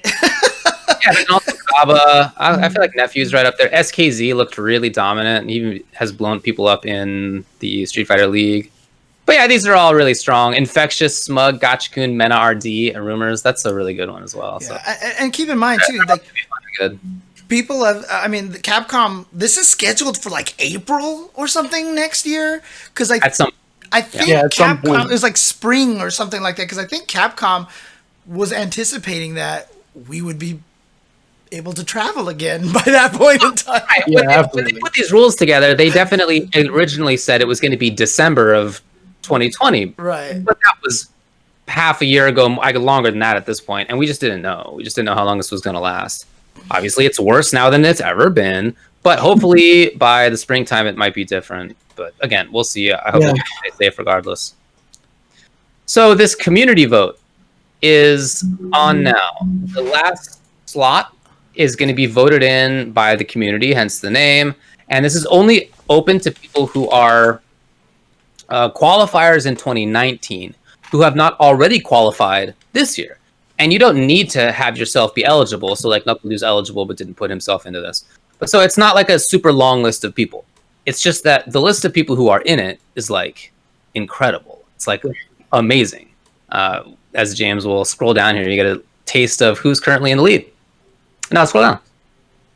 There's actually okay. We actually have their placing right now here. You do. Okay. So Zenith is on top from Brazil. It's got a big country there. A lot of people in that country to back him up. A lot of people in that continent to back him up. And then Tokido is currently second. And you look down a little bit. Punk, Luffy, Sako, Momochi, Fudo, Problem X, Nemo, Oil King, Kichipamu, Bonchan, Hot Dog 29, Big Bird, Dogura, John Takeuchi, Mago, NL, Strider, Machibo, Fujimura, JB, and then Moke. That's the list. Yeah. Those are just a lot of the fan favorites. And it's incredible that in this year, Punk and Tokido, maybe the 2 best Street Fighter V players ever. I mean, are they top 3 in that list? I don't know. But neither of them did it this time. Yep. I mean, that's why it's so hard when it's winner takes all. And, it's Right. interesting. When this first fan voting started, I thought it was going to be like Tokido and Punk were clearly going to be able to be the favorites here. And as you can see, they're doing really well here. I thought maybe Fudo might have a good chance with some, spouse assist and stuff like that. But I then started thinking about the ability because I made the joke about doing it in American Idol style, I think it was last week or something like that on one of the streams, have them, I think it might have even been on the CPT stream. And I started thinking about that. When I mentioned that, it actually hit my head that, you know what? Players of certain countries are going to have a huge advantage because they could have that whole country go for them. Like if the EU just all decided, okay, we're going to just pick Problem X as our guy, and they all just voted that way, like that actually makes it really hard to beat certain players. And you can see that right now with Zenith, right? You have this huge push from an entire continent pushing for Zenith right now. And so, this is going to be an interesting fan vote and see how it goes. Yeah. Obviously, again, Brazil is one of the most populated countries in the world. South America has a lot of people overall. I don't know if other South Americans are going to care about supporting Brazil particularly. I mean, I don't know. Even if they just get Brazil, it's a ton of people. And then, obviously France will be backing Luffy. The UK will be backing Problem X. Like, there's definitely fan favorites locally. But there's also strategy here. This goes on until December 18th. It's not like you have just a few days to do this. This is a long process. Right. So there will definitely be sniping. Absolutely. So I almost feel that Zenith jumping out to the front like this, I'm not sure that's good. I'm not sure that that's a winning strategy for Zenith. I think the person I'm looking at right now maybe is like Fudo, Problem X. I'm looking at Momochi. Players who are a little bit behind in the voting right now, but not so far that it's impossible for them to strike up. Because they have big fan groupings, they have lots of people who would love to help them out. I mean, and there's a lot of time. There's a lot of time here to play the game of, sniping to get this done. I really am curious though, like when these fan vote type things happen, what steps are taken to make sure that votes aren't getting botted? Right. I always worry about that because that is definitely an issue and can definitely cause problems. I know in the past people have been accused of getting botted to the top, and that sucks for the players because they have nothing to do with that. So I hope they have something in place to prevent that or shut down rumors of things like that happening. But I agree, David. I'm not sure that being in first place early on is a good look. People are going to be looking to take you down at that point just because of jerks. I remember a lot of people used to get really mad at the Evo voting, because it was financially based. It was money based. I still really hate that. That could be a whole different subject for another show. Yeah. I mean, obviously there's a lot of problems with that, but it's also one of the more legit ways to prevent any sort of botting, cheating, generation of fake emails and stuff like that, because everybody has time. Well, I think when I think of something that does it right, I think of the summit, Beyond the Summit, where you pay money to vote players in that you like, or you pay money to vote for things happening, like Mafia and things like that happening. I mean, you get to see everybody. That's cool to me. Yeah, for the summit, everybody gets to vote, but if you want to vote more, then you got to pay money. Pay more money. So I think that's fine. A good mix of these two things. Oh, I see. So everyone gets one vote, but if you want to vote more, but I mean, how do they prevent it so that you can't vote multiple times with fake emails and stuff like that? I mean, they probably don't. It probably does happen. Okay. But generally speaking, the money incentive and things like that, like if you buy a jacket for $70, then 10 of it goes to the pot or whatever. I think things like that are cool. I mean, they're better for the community than just straight up, we're going to give this money to a charity, which is dope. But then you're left with, Melee versus Skullgirl. No, type obviously bad the results of splitting communities and stuff. Even the Evo guys are like, "We'll never do this again," kind of thing, because they realize what it actually has a lot of negative impact. I'm just saying, in terms of a means by which to prevent botting and cheating and stuff like that, like someone with their own domain who just is a big giant fan of, Problem X could generate a ton of emails from their domain and just be like, smash accounts, smash GG accounts all day.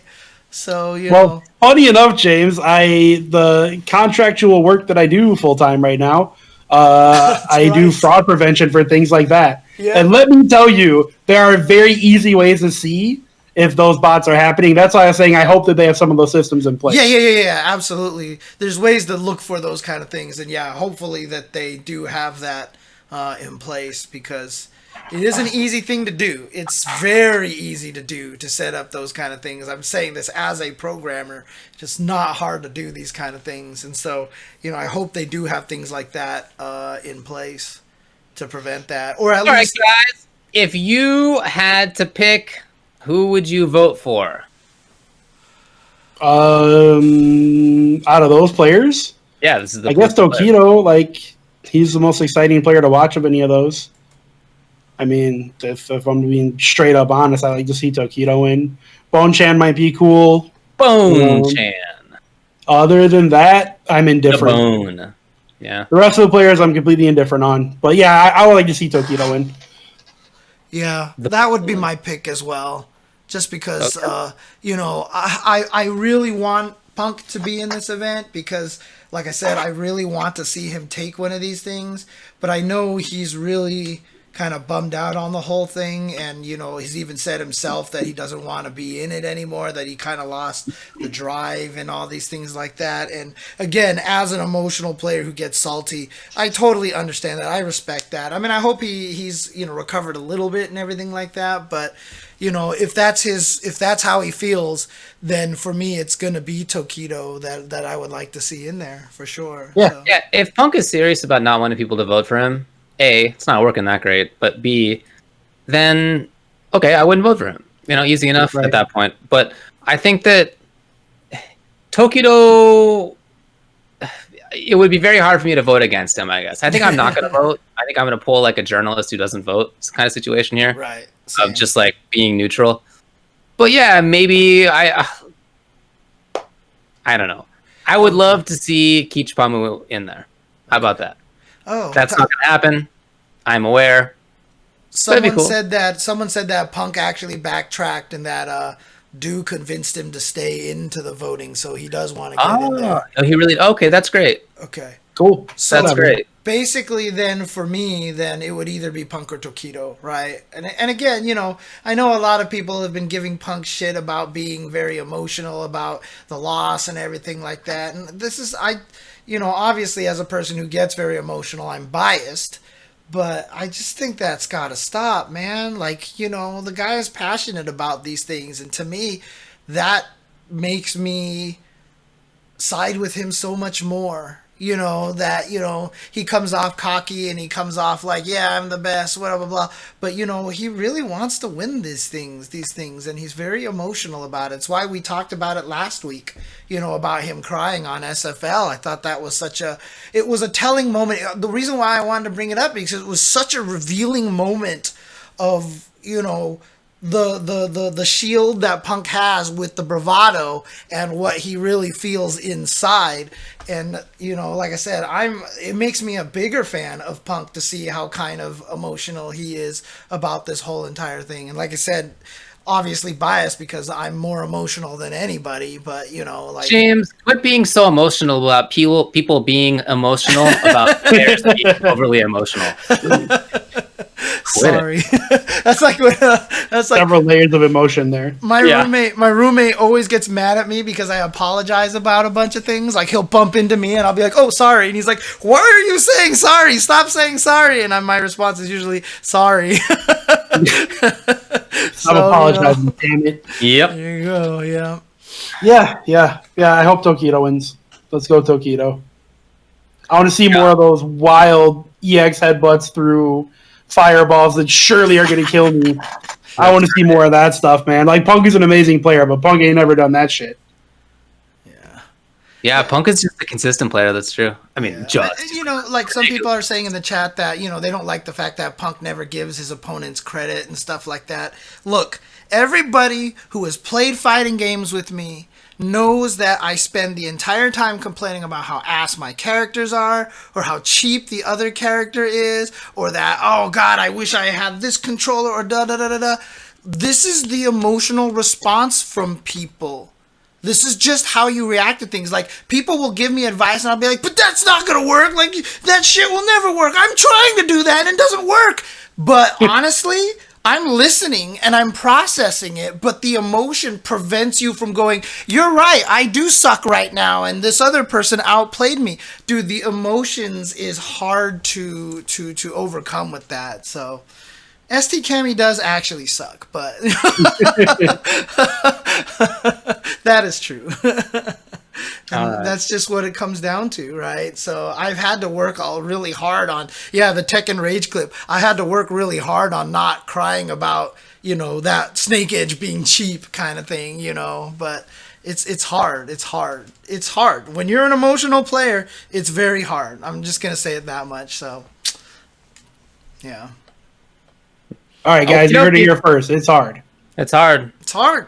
It's hard. Well, good luck to everybody involved in the community vote. It's going to be hard.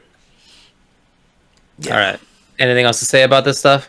No, I mean, again, maybe not the best way to get in a last player, but I totally understand why they're doing it, because there's going to be those players out there that are people are like, man, it sucks that he's not in there. And so I think they wanted to get, I feel like this was almost the Daigo clause in a weird way. If Daigo didn't qualify, he'd make it in by the fan vote. Like, it almost feels... He would be guaranteed, yeah. He, among all players, would absolutely be guaranteed to make it in. Yeah, I feel like this was... Like, if you want me to be as cynical and as a tinfoil hat as possible, I feel like the fan vote was the Daigo clause. Basically. All right. Yeah. Let's keep it going here. So... Coming up next, let's move into these 5-5 matchup questions, which means that we'll have to see which question won. I don't even know yet. I actually haven't looked. It was tied, like I said, when we began between 3 different ones. Hey, all right, ties. High five. All right, so here are the questions. Number 1, if you had the ability to update a Marvel game, would you 1. Update Marvel 2 with some Marvel 3 characteristics and systems like OTGs, TACs, X Factor, etc. Or 2. Update Marvel 3 with some Marvel 2 characters and systems like invisible assists, unfly, better try dashes, etc. 2. Has the FGC been too harsh on those who play on Wi-Fi online? Shouldn't the burden be on devs to make games with netcode that isn't dependent on a connection type, as seems to be the case in other genres? 3. In a game like GGXXAC+R, where every character has at least some handwork needed, what type of character would UltraDavid need to see to consider learning this game? 4. What keeps a game's community strong well after release? Number 5, most attempts at free-to-play have been half-hearted, afterthoughts, or have been smaller indie games with niche appeal. Could a big-budget free-to-play fighter succeed? What kinds of business models would you like to see tried in fighting games? And that's the winner, number 5. Could a big-budget free-to-play fighter succeed? What kinds of business models would you like to see tried in fighting games? I mean, this is the easiest question to answer I think we've had on 5-5 since I started. Okay. This is very, very clearly already happened. The game is called Killer Instinct. Dang. And it was free to play. It still is free to play. You can go play it right now. They have a rotating weekly character that you can try out. I don't recall if you can play every character in training mode before you buy them. But either way, you can buy characters piecemeal. You can buy season packs. You can wait for it to go on sale, which it does like once every 2 or 3 months, and get the whole damn game for like $10. But yeah, Killer Instinct is and was free to play. It was the first big, I think, fighting game experiment on free to play, and it worked extremely well. I feel. I mean, I can't imagine that Microsoft didn't profit off that game. They had millions of players. I don't know if that was simultaneous, but they have said that they have had millions of players play that game. I don't remember the exact number of millions, but like it's a lot. And yeah, that's huge. I think that had a big impact on Killer Instinct being successful. Yeah. Part of it was, absolutely. yeah, I mean, look, this game was on a system that not as many people had. And so it was, I think, going to be tough in some ways. But the fact that it was free to play, I feel probably made it more successful than it might have been. Yeah. Obviously, by itself, it was a great game. Like there were reasons to try it out, even apart from the business model. But yeah, I'm sure that had an impact on that. Yeah. And when Street Fighter V was in production, there were always rumors that it was supposed to be free to play, and that there were rumors even after it came out that like it was supposed to be free to play. Somebody made the decision that it wouldn't be, and every now and then you'll get players being like, "Hey, my game copy is bugged out.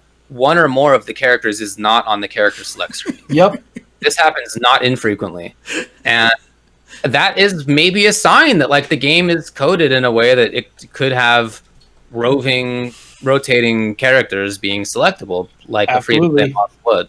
Absolutely, and that's part of why you connect to CFN, I think, too, so often to do updates and things like that. They're checking to see, or the game was programmed to check to see if you have bought characters, et cetera, et cetera. So, I mean, yeah. One of the things is, I mean, we can talk about KI and everything like that, but obviously being in beta for years and years and years and years was a problem. And so I don't think that's a game that we can use as a judgment of the model. It was literally stuck on the non-fighting game console for a whole entire few years. So we just don't have a good idea of how well the model works, right? Obviously, I mean, I think everybody would probably agree that 99% of the people will believe that the League of Legends fighting game is going to be free to play. Oh, it absolutely will be. And they're going to use that model. That's where we're going to find out. And can it succeed? Absolutely. There's just no reason why it can't succeed. If a game is popular enough, it's just going to work. There's no problem with the business model from a fighting game exclusive perspective. It's a model that's worked for a ton of different kinds of games so far. Everything from RTS to MOBA to shooters to card games to whatever, like any different kind of game. And I can't think of a reason why fighting games would be worse at that than any other genre has been. Right. Yeah. I think the KI model is fine. I see somebody talking about Brawlhalla. I don't include them in like traditional fighting games when you think about it. They're more of it's a platform fighter, which is a type of fighting game, but not like how we're thinking of fighting games. Anyway, but Brawlhalla have basically the same model as KI, except for if you bought in early, you get every character forever. That's not the case anymore. I think you have to buy packs to get them all now at this point. But I was lucky enough I played the game when it first came out. Yeah, you were gave them like for a while. Yeah. I still like the game. It's just more smashing now than it used to be. So I've backed off a little bit. There used to be like true combos, and it was played more like a fighting game, or like a traditional fighting game. But they've kind of gone back on that a little bit. Anyways, yeah, Brawlhalla is another incredible example that went you can buy characters piecemeal, and here's a free character every week, and have fun. And yeah, I definitely think that's the model you should go with, is a free rotating character or 2 or 3 or whatever per week, and buy the characters and skins and all that stuff if you like the game, and support it. Like I think it's pretty obvious how it would work. Brawlhalla and KI, and there's probably one that I'm not even thinking of, have proven it works. The Riot fighter is like the big test, quote unquote, because it's made by Riot. But I think they'll have the same model that they do for League of Legends. You can buy a character when it comes out if you want. Yeah. And that's kind of that. So yeah, DOA was also free to play as well. That's true. Yeah, Dead or Alive as well. Yeah, but we just haven't had a big name one yet do that. Killer Instinct is probably one of the closer ones, but it's still not like, hey, what happens if Tekken tries it? What happens if Guilty Right. Gear tries it? What happens if Street Fighter tries? Heck, I don't even know if I would count Guilty Gear as one of the big I was just ones. gonna say Guilty Gear's not in this game. Like it Yeah. has to be Street Fighter or Tekken or Dragon Ball Fighters or Smash or something like that, or League of Legends Fighters. It has to be one of those to really know how it works, to see if it can succeed. And one of the hardest things about it is it's not going to happen for a lot of those companies, because a lot of those companies, once again, back to this topic again, are Japanese.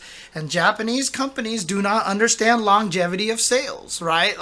They're always about the sales now. I mean, Marvel, the reason why we never got patches and stuff like that is because UMvC3 sold poorly because they released it too fast, so they killed the dev environment, etc., etc. But David, it looks like you wanted to say something.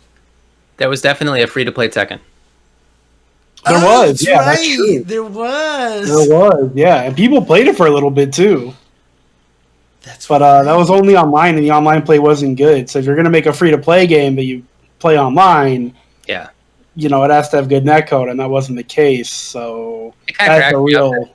There will be like KI will have been like an entire decade in advance of some other character or some other games, because they will like, yeah, the Riot Fighter is going to come out. It's going to be free to play. It's going to have sick netcode for sure. Right. Considering who's working on that, there's just no way that it won't.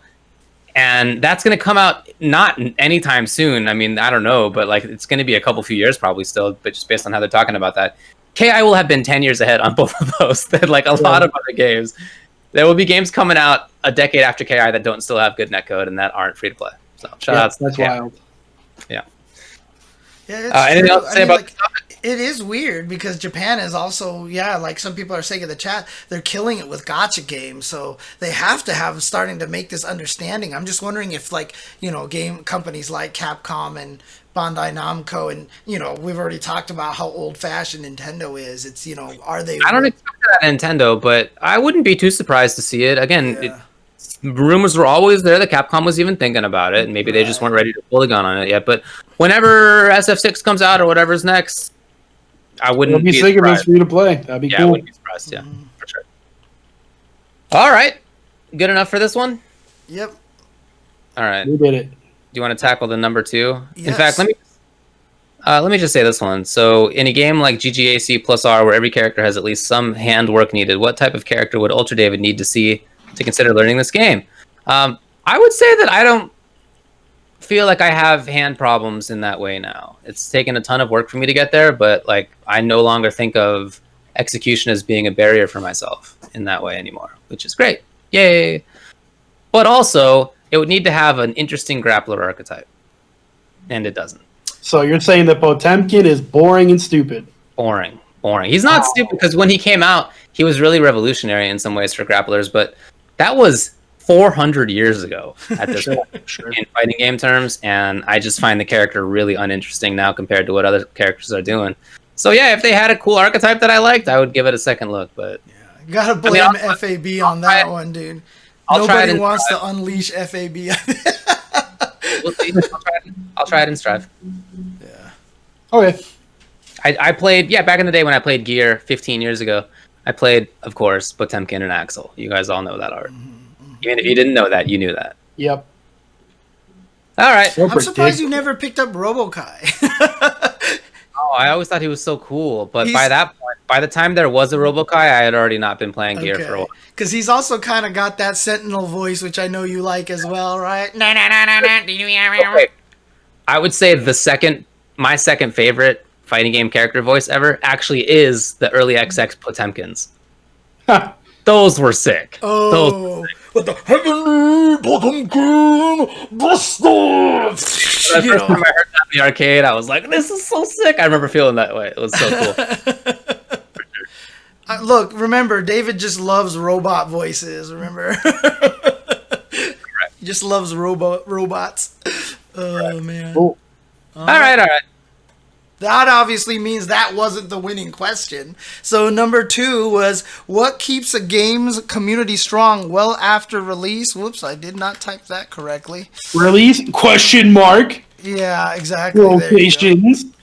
There you go. I mean, this is also another really simple answer, right? Okay. It's a good game and people keep playing it. Yeah, I was gonna say, look at Melee and Marvel 3. Right. That's make a good fucking game, guys. That's how you keep the community going. Super Turbo. I mean, look, it's Third Strike. About which games people play, like this may not be categorical. I haven't thought about it that much, but in thinking about the games that are still played after a super long period of time, there are ones where there's explosivity in there, and there's a lot of stuff that you have to master, or else you're going to get randomed out. And there's a really diverse set of options, at least among the part of the cast that people actually play. Like a game like Marvel 2, most of the cast you don't see. Same thing with Melee, but you still nevertheless have like a lot of diversity among the characters that are played, and the ability to like express yourself in the game. I feel like that's super important, and not every game has that. So like Sam Show 2019 will not have this happen because you can't express yourself. I like that James is looking down. You say Sam Show 17, he looks up like this motherfucker. Yeah. Like that already knew. Definitely not survive. But games like the ones that we were just talking about, yeah, for sure. Like old like A's plus R coming back now, that is a perfect example too of a game that has so much of this. I can imagine that lasting. But not Sam Show. No, I actually fully agree with you. I don't. I do. Yeah. No, I don't think Sam Show is a game that will be played 4, 5, 6 years from now. But it's because SNK failed miserably with the netcode and the communication and the support for the game. Yeah. That's why. Not because like, oh, it's not deep. Nobody's gonna want to play it. Because the game is fun.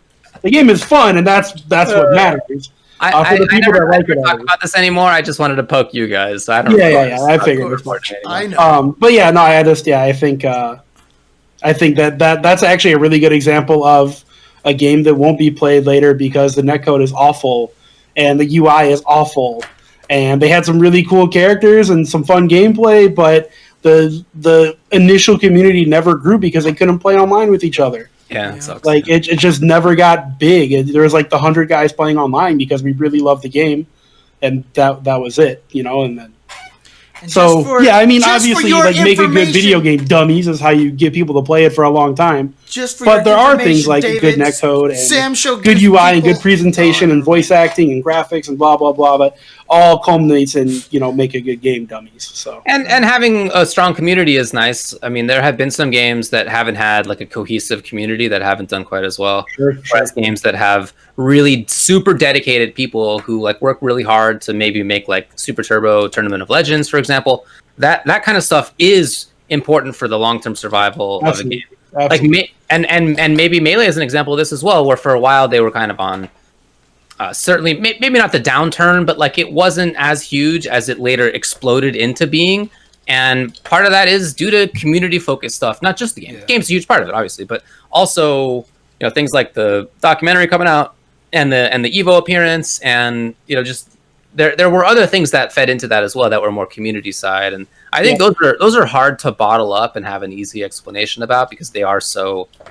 Dependent on just the people who happen to be involved in it, I feel. Yeah, but I mean, also it's going back to that James, you are muted thing, right? Like Marvel. How long has he been muted? Do you think? I don't know. Has he been talking this entire time? I bet you Jasmine unplugged his mic. That's what I was just gonna say. I bet Jasmine unplugged it. Wait, can you guys not hear me at all? So Jasmine heard James talking over me for like 20 straight minutes when RayRay was here, and she was like, "All right, David, I'm coming to the rescue." A little late. She had to take a cat nap first, but she got there. People at home can hear me, but they we still don't hear you, James. No, you know what, Tubbo? What? The chat says that they can hear him. We can't hear James. Oh, we can't hear James. They can hear me. All right. They can hear. That's I'm just trying to figure out. He's not muted in Discord. He's not muted in Discord, no. I'm not muted. Whoa, this is weird. Well, this has been a good show, guys. Thanks for joining us. We'll be back next week with more Ultra. What the hell? Yeah, I don't know. It's super weird. Maybe Jasmine changed what mic input is being sent. Yeah, it did. Something weird happened. Are you blowing into it like it's a Oh, cartridge? yep, that's a Nintendo. 100% I did. You know, all old people look at electronics and go, "This is a Nintendo." Yeah. Can you hear me now or no? Yes. There we go. You Okay. figured out the Nintendo. The blowing worked. The blowing work, dude. That's why you do it. That's why you do it. I can't believe the blowing That's word. why you do it, dude. That's why All you right. blow into things, man. Here we Dust. Oh, Dust. You fixed the Nintendo, James. Way to go. Yeah, I figured you guys weren't hearing me because I started yelling at David and then nobody was responding. So I was like, okay, that's what's happening over here. So Yeah, we heard nothing. I saw your lips moving at one point. I was like, wait a minute. Yeah. That's not right. Actually, I was just whispering sweet nothings to you, Brandon. That was, Yeah, that apparently. Well, it was literally nothing, unfortunately. Yeah, I know. Man. Hey, All yeah, right. someone in the chat says I'm really good at blowing. That's right. I'm very good at blowing leads in fighting games, too. So, Hey. All right. Well, do you think anything of that, James? We're what's good. that? Well, look, all I'm just going to say is it also was very important to have game feel as well. You know, we've been talking about that. The games just have to feel good. When a game feels good to play, it stays that way. That's why everybody likes Super Turbo. When I commentate Super Turbo and you see someone freaking Ken uppercut a Guile crouching medium kick, I always pop off on that. Because if you are a Ken player and you've ever done that, even though you're uppercutting 17 times in a row and it doesn't matter, but you hit that leg that one time, it doesn't matter. It still feels like the greatest thing ever. When you do stand light kick SPD and they can't jump away from it, it feels like the greatest thing ever, even though you do that constantly. There's something about having game feel that make parry into 720. You feel fucking great when you land something like that. As long as a game gives you that kind of thing, those games will last forever. They'll always give you last forever. The being able to convert that stray butter gun hit into a full combo, you know, you feel so good. For sure. Yeah. All right. Okay. Well, I guess that's it. Let's move on to the next one. Mortal Kombat. Dun, dun, dun, dun, dun. Yeah, Oh, wait, we're going to get DMCA'd. I This can't is do actually that. hilarious that you're bringing that up because Mortal Kombat 11 now has the movie skins. Yeah, that's why I did that. Song is from the movie. But here's why it's funny. James, could you click on the little trailer that I put on? It's in there somewhere. Let's Right here. Where I have highlighted. I'm trying. Oh, dang, it's way the heck up there. Okay. Yeah, it's at the top, Okay. Gotcha. All right. So listen to the music. You don't even need to Alright, put it I'm on listening. screen. I mean, you could if you want to. But listen to the music that they played for this. Any ring I step into is mine. No.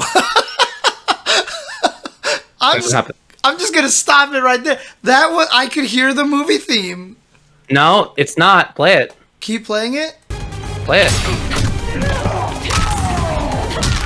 End of the line.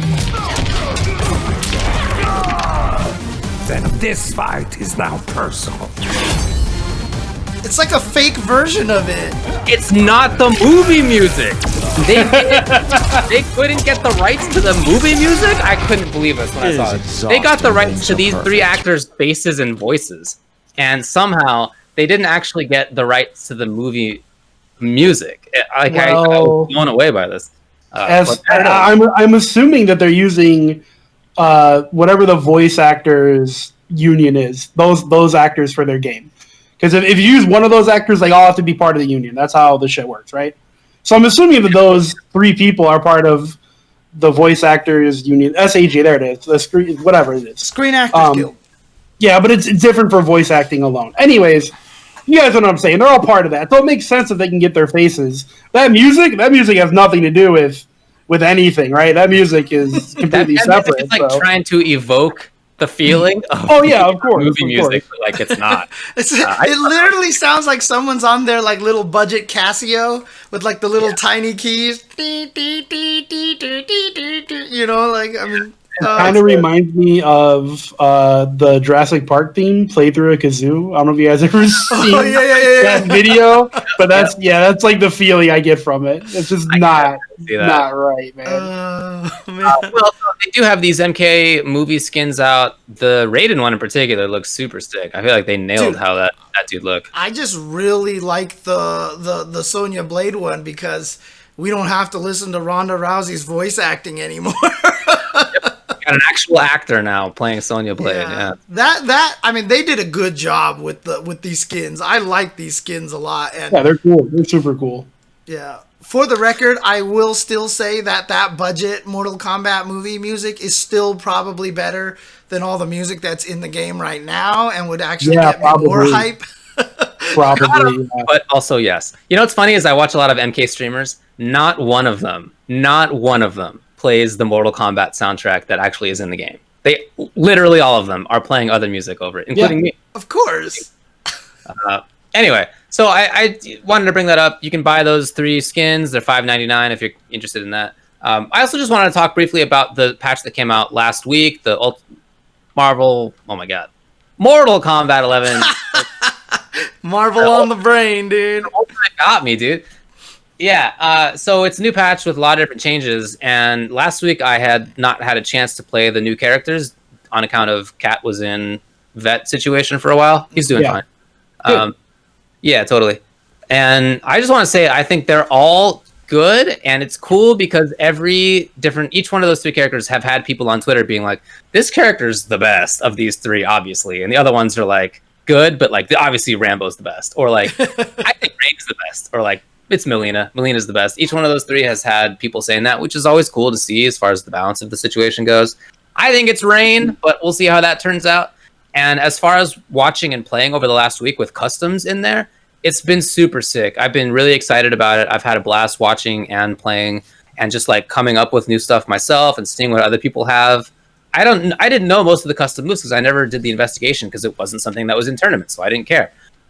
So now I'm seeing what other people are bringing out. I'm like hearing about it, and it's the kind of thing where like I had a conversation today where somebody was like, "Did you see what Jax can do? Like he can do all these crazy." And I was like, "I'd never heard about that. That sounds super sick." And it reminds me of like old conversations that we would have with a game that was coming out in like the arcade, where like you heard somebody else being like, "Have you seen what this character does?" And you're like, "No, but that sounds rad. I can't wait to see it." Like it was that kind of feeling. I'm really excited for it, and it feels like a lot of the different characters have super strong stuff, like very tricky or very strong space control or very big damage.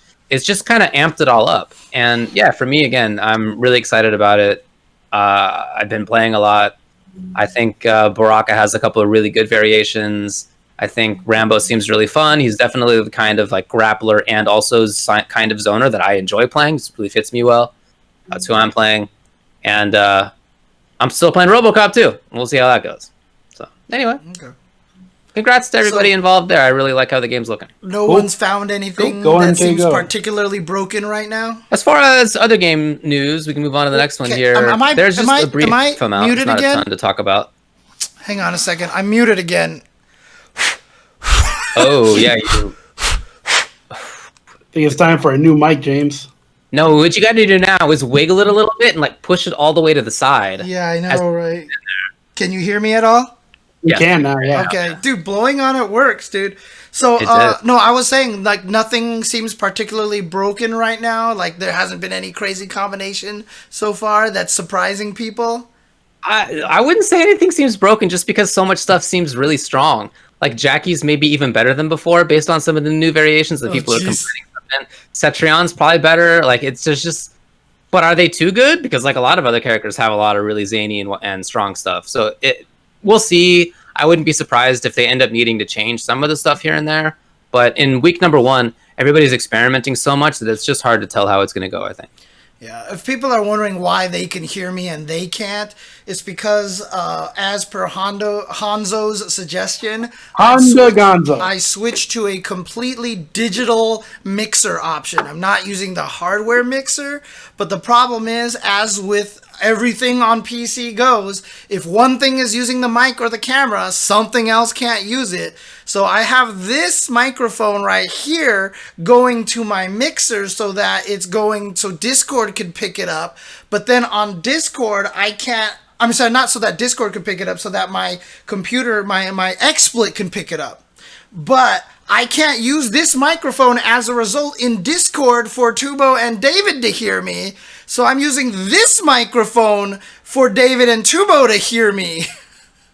So I'm literally talking into two microphones right now. This one is the one they hear. This is the one that you hear. That sounds like some jacked up stuff, man. I use one microphone for several different programs. Yeah, Well, it that's definitely because- does not work like that, James. It's because you're Does not need to be using like the that. voice meter thing. This voice meter thing literally steals the resource. It's crazy. Oh, okay. I do okay.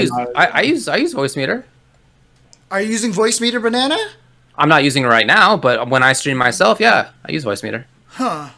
Interesting. I don't understand how. Then I don't know why it doesn't work. I've been trying it and it's not working. So Well, when we all get vaccinated, maybe David can come over to your house and figure that shit out. okay. Yeah, maybe in a few years, we'll see. All right. Cool. Let's move on to the next one. Other game news. KOF 15. Is there news about it? Nope. No. Is there news about it kind of tangentially? Sort of. The KOF 14 director, Oda, said in an interview that it was delayed due to COVID. Breaking news. Delayed due to COVID. But also still being worked on and still going well. Breaking news about KOF 15. He does say, though, that it will be 3D graphic style, not the 2D sprite kind of looking situation that KOF 13 had. Darn. And it will take advantage of new technologies in game design with shader systems. So, heads I'll up. believe it when I see it, man. Heads up. Well, I mean, look, Sam Show looks pretty good, right? I mean, Sam Show looks better than. Damn show looks like Street Fighter 4. So sure, I it was looks just good gonna in say, 2009. Like, it's good art design on graphics that were made at least a decade ago. Yeah. Well, I mean, I think it looks like Street Fighter 4 largely just because of the faces. The faces look exactly the same as Street Fighter 4, like the way they designed the faces. So, but I mean, overall, And like the big shoulders on Genjiro, he looks like Ryu and Ken. And, yeah, Yeah. I mean, but it definitely looks better than what KOF 14 was. So, you know, yeah, no, absolutely. Yeah. For sure. yeah. Yep. There's nowhere to go but up from here, they said. Right. There's more info coming next year about All right. that. Well, Also, great. here's some news about Street Fighter. And I'm going to give you guys a warning that this will be spoiler talk. So if you don't want to hear it, I'm giving you a nice long warning so that you can mute me. It will take not very long to talk about, but we will briefly discuss this. It's not going to take 10 minutes, I can tell you that, like we have on the topic timer over there. But nevertheless, please mute if you're not down with this. And we will indicate to you when the spoilers are done, because I'll do something like this, and then the spoilers will be over. So go ahead and start now. Can you believe that they're working on Street Fighter 6, according to some of the hacks that Capcom got by? We mentioned last week, or maybe a couple weeks ago at this point, that Capcom got attacked by a huge data mining operation that took an incredible amount of information from them. And also, if you worked with Capcom, you should probably like maybe freeze your credit or whatever. Just heads up on that front. But secondarily, it turns out they're working on Street Fighter 6. Can you believe that news? You know, I think so. I took two things away from these leaks. The first thing is, man, I'm a genius, because my original timeline for when Street Fighter 6 was going to be announced and released lines up pretty much perfectly with what this leak said. Okay. Which in my head canon, they were going to announce at Capcom Cup this year in December Street Fighter 6, and then release it late 2021. Okay. Now what's happening because of COVID and delays, it looks like they were slated to do that at Capcom Cup 2020, which is actually in 2021 now, and then release the game late 2022.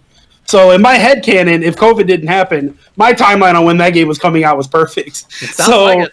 Yeah, I mean, that's pretty cool. The other thing I took away with it, thank God there is no Marvel game on it.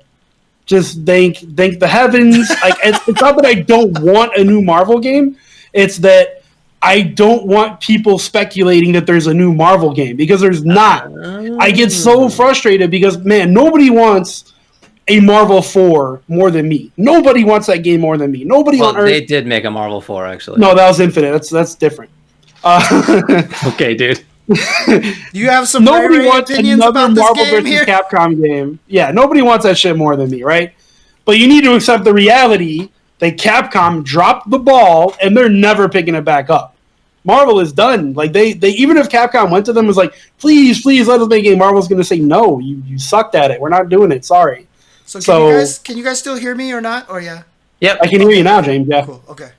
So I'm glad that there is no hankering of a Marvel on there. Like no code names, no anything. It's not coming. So now when people post like stupid Reddit threads or tweet that in the next Marvel, I can just like shut up. There is no new Marvel. Here's proof. Yeah. Like I'm weirdly happy about that. Otherwise, everything else looked really cool. I don't know if you want to talk more. What you had more to talk about that, David? I don't want to overstep what I was saying. Oh, that's fine. I just wanted to also say that it apparently is being worked on for PlayStation and Xbox and PC. Yeah, and not only that, last gen consoles too. And so right, yeah, not just PS4, Xbox One, Xbox Series, and PS5. So that's cool. I hope there's crossplay between all of them, and it's good, and the netcode is great. That's my hope for that game. Yep, I agree with that, dude. That's it. This is like not actually news because everybody who like can think and has like been alive knew that Street Fighter 6 was coming at some point. Yeah. So it's not huge news, but nevertheless, there's the leak. Okay. Well, there is a. No more spoilers? Never mind. It's done. Never mind. We'll talk about it later. All right. Hey, everybody, welcome back. Hello, we're done with the spoilers now. You can come back. All right, unmute all of you. I'll actually give a funny story about that Polygon oral history of Street Fighter Alpha, Sputnik, Monroe. Have you guys read it yet or anything? What was it? No. The Street Fighter Alpha oral history on it. No. So Polygon, they did an oral history on the first Street Fighter 2, and they did one for Street Fighter Alpha. And I'm sitting there reading it, and then I see some of the people that they're talking to are people who worked at EGM, and they're having their opinion about the game when it came out, like Alpha 1 when it came out and stuff like that. And I was sitting there reading it, and I was like, man, it'd be really funny if they actually came and tried to talk to me about this, and getting my opinion on the oral. But, I'm nobody, and they probably wouldn't do that. And then I ran into myself. Really? With a quote in the thing, and I was like, oh, wait, I do remember this. Wow. I do remember talking to them about this now. And I was Let that be a lesson to you, James, in your own goddamn self-depreciation, dude. Yeah, for sure. Dude, Jesus. You don't even remember when people ask you about things that you're an expert on. Dude, I was like... That's like UltraDavid level memory there. That's true. It was just in my brain already. I was like, there's no way anyone would talk to me about these things, so I'm definite. And then I ran into my own quote, and I was like, wait a second. Man. Jesus, man. Only James Chen would do some shit like that. Yeah, that's definitely a James moment. Good work. Yeah. All right. Well, by the way, that actually just completely reminded me of something totally off topic. I've been trying to remember to ask this on stream like a million times. Yeah. Is there Go ahead, Jay. someone actually at one point in time drew a picture of me as Oro holding the cats? Oh yeah. Yeah, and I don't remember who drew that. If you did draw that, please let me know in the chat. That's all. Okay, anyways, go, David, all right. go. Oh, man. I gotta have Jasmine come over here and unplug the mic again. I know, right? I'm sorry. Nah, I'm just screwing around. sorry. The only other couple things I wanted to mention when it comes to gaming community news is, one, there's a ton of fighting game sales going on for Black Friday. Yeah. And there's a lot, and I'll put a link in the YouTube for this so that you can see it on your own. But there's stuff, PlayStation Store, Best Buy has them, Amazon, Microsoft Store, and it's a lot of different games, everything from Tekken to Street Fighter 5 to Grand Blue, Dragon Ball Fighters, DOA, Mortal Kombat, Injustice 2, etc. It's just a lot of stuff. Omen of Sorrow, which was a fun game, Power Rangers, yada yada, KI. So there's a lot going on. Check it out. Also, if you're doing Black Friday, try to do it from inside by ordering things from your own house. Most retailers aren't doing it in store this year, so. Oh, is that so? Okay. Yeah, most of them have said, nah, we're not doing it. Okay. Well, like they'd only do it online, so. Yeah. Yeah, don't be that person who goes out a day after Thanksgiving when you just saw your family that you shouldn't have seen. Exactly. And spreading COVID around. Yep. And then also, right, yeah, I read that there were, what was the number? 3,500 PlayStations that some scalpers bought. Yep. Wow. That's a lot. All right. Also, let's talk about my favorite subject with the 40 seconds remaining, which is the Game Awards.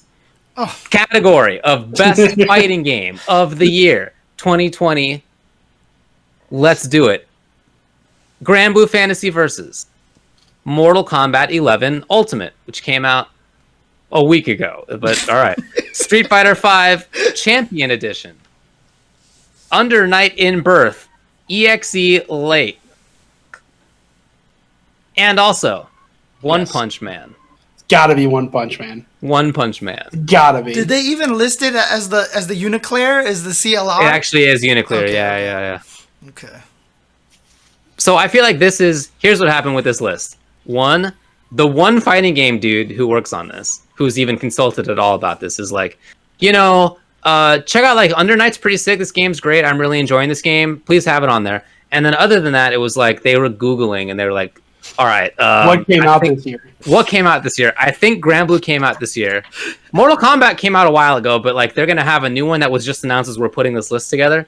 Like, because Ultimate wasn't even announced until like last month. Right. And then Street Fighter 5 has also been out for years, but like the Champion Edition kind of came out this year. It kind of came out in last December, sort of. But then also it came out maybe this year, I guess. So that might as well count.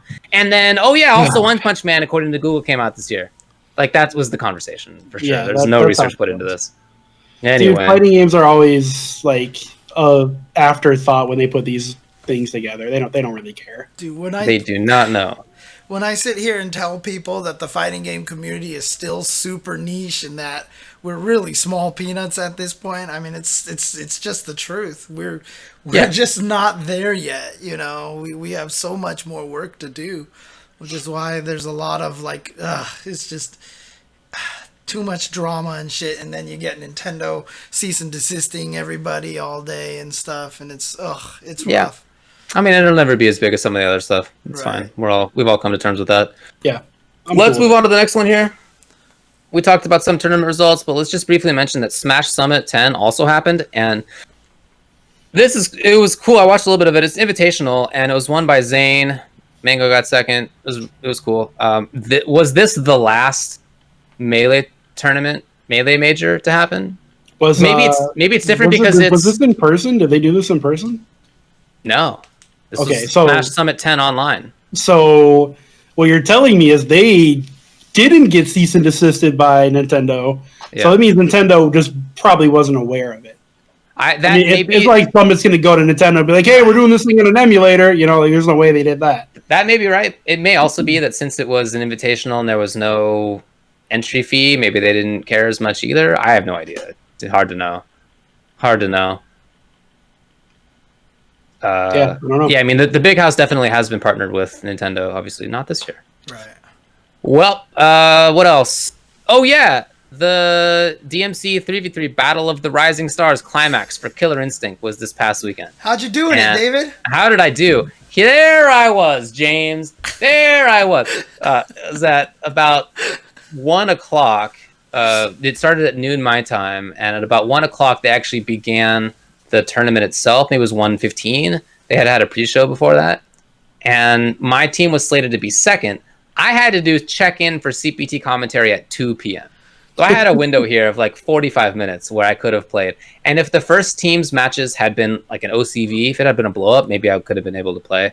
But it was anything but that. It was really close and actually super sick. But that meant that I couldn't play, so we had a backup, Luna, who just took over on our team, and I never actually played at all. Womp womp. That's Big womp womp. Like I had been training up, like we had been playing most of the nights this past week, including Friday night, including Saturday morning. I woke up at not early, but we started playing at around 10 a.m. to try to train up, and crack of dawn. Didn't work, unfortunately. I'm so sorry that happened, David. It was a bummer, but also the most David moment of 2020. Yeah, me just forgetting that I had both of these things simultaneously. Yeah. But also, by backing out, I may have helped my team because Luna's way better than me. Way better than me. So it maybe the biggest contribution I made to my team was actually backing out and letting Luna play instead. Well done.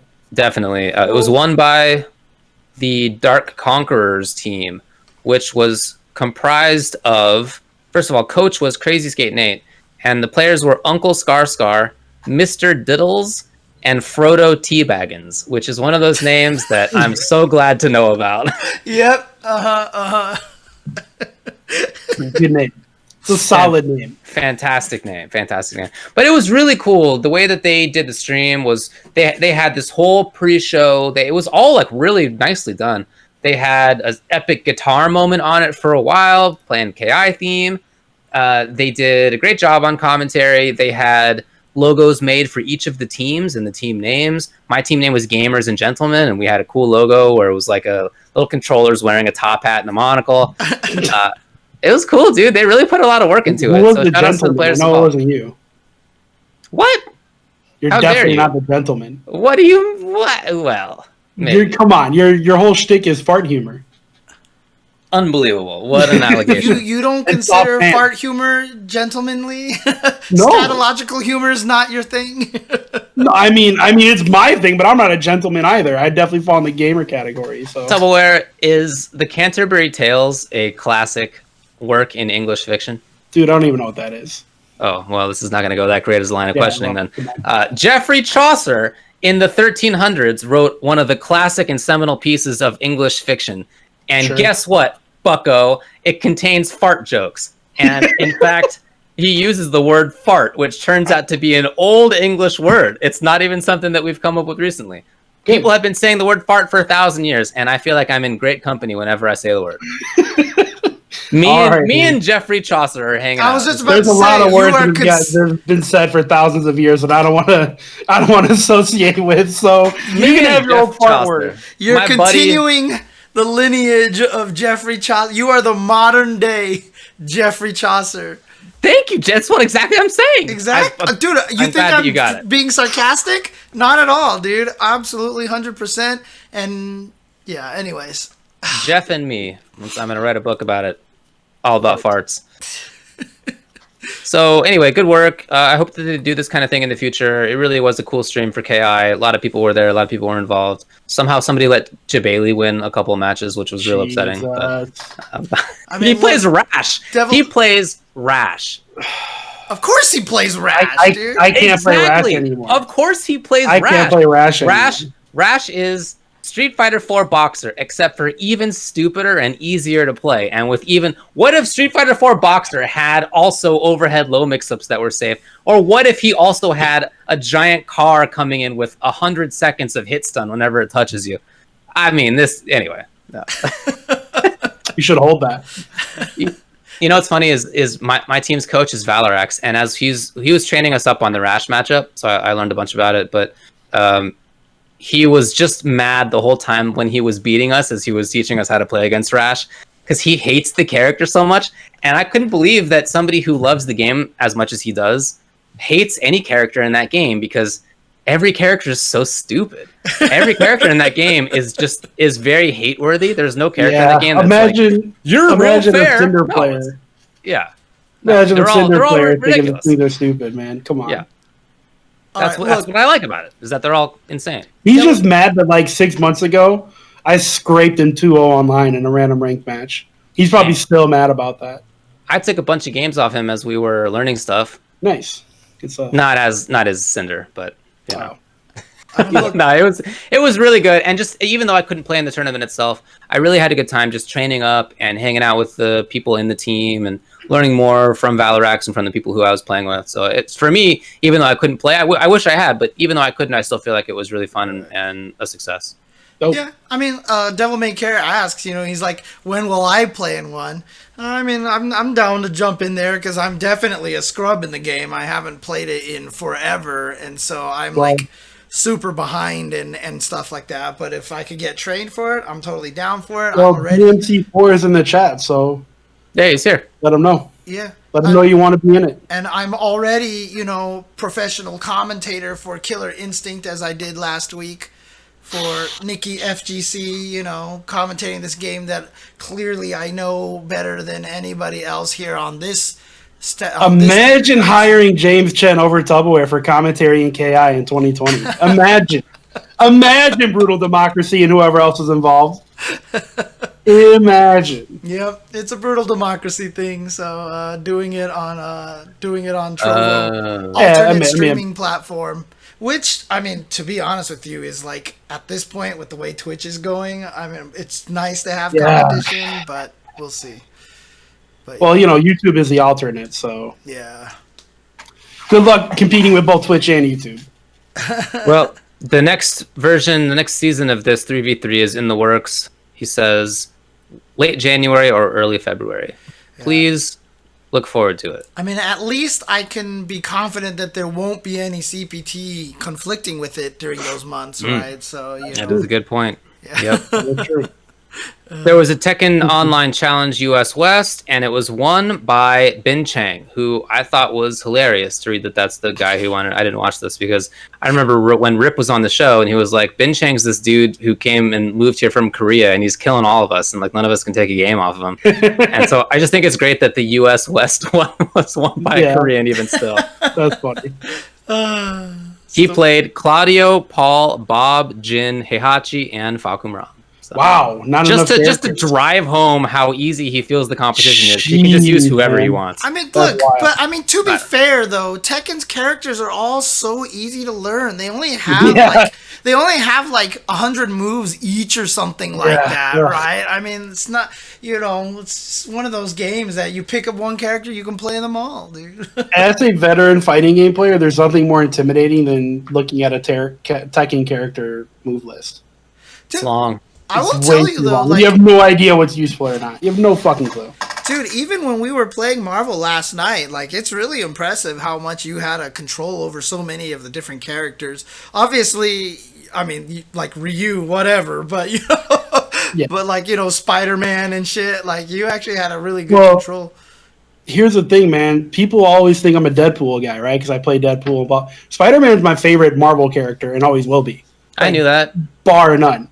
Deadpool's second, but I love Spider-Man. So I had to know how to play Spider-Man on Marvel 3. Right. It wasn't like I wanted to play him because I love his playstyle. No, I was like, I have to. Otherwise, I'm not doing my diligence to the character. So. Yep.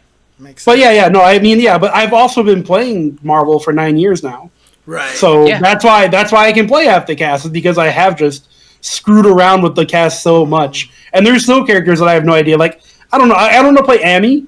Amy's a very popular and easy character to learn. I have no idea what to do with her. Right. So, there's still like characters that I have no idea. But man, those second move lists are rough. Yeah. But what about Boss's event? Yeah, Boss's event. Yeah, for sure. I don't know that much about it because I didn't watch, but he had some CVS2 event.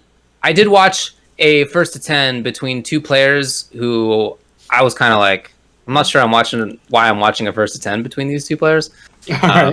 But there was a bigger event that Boss had.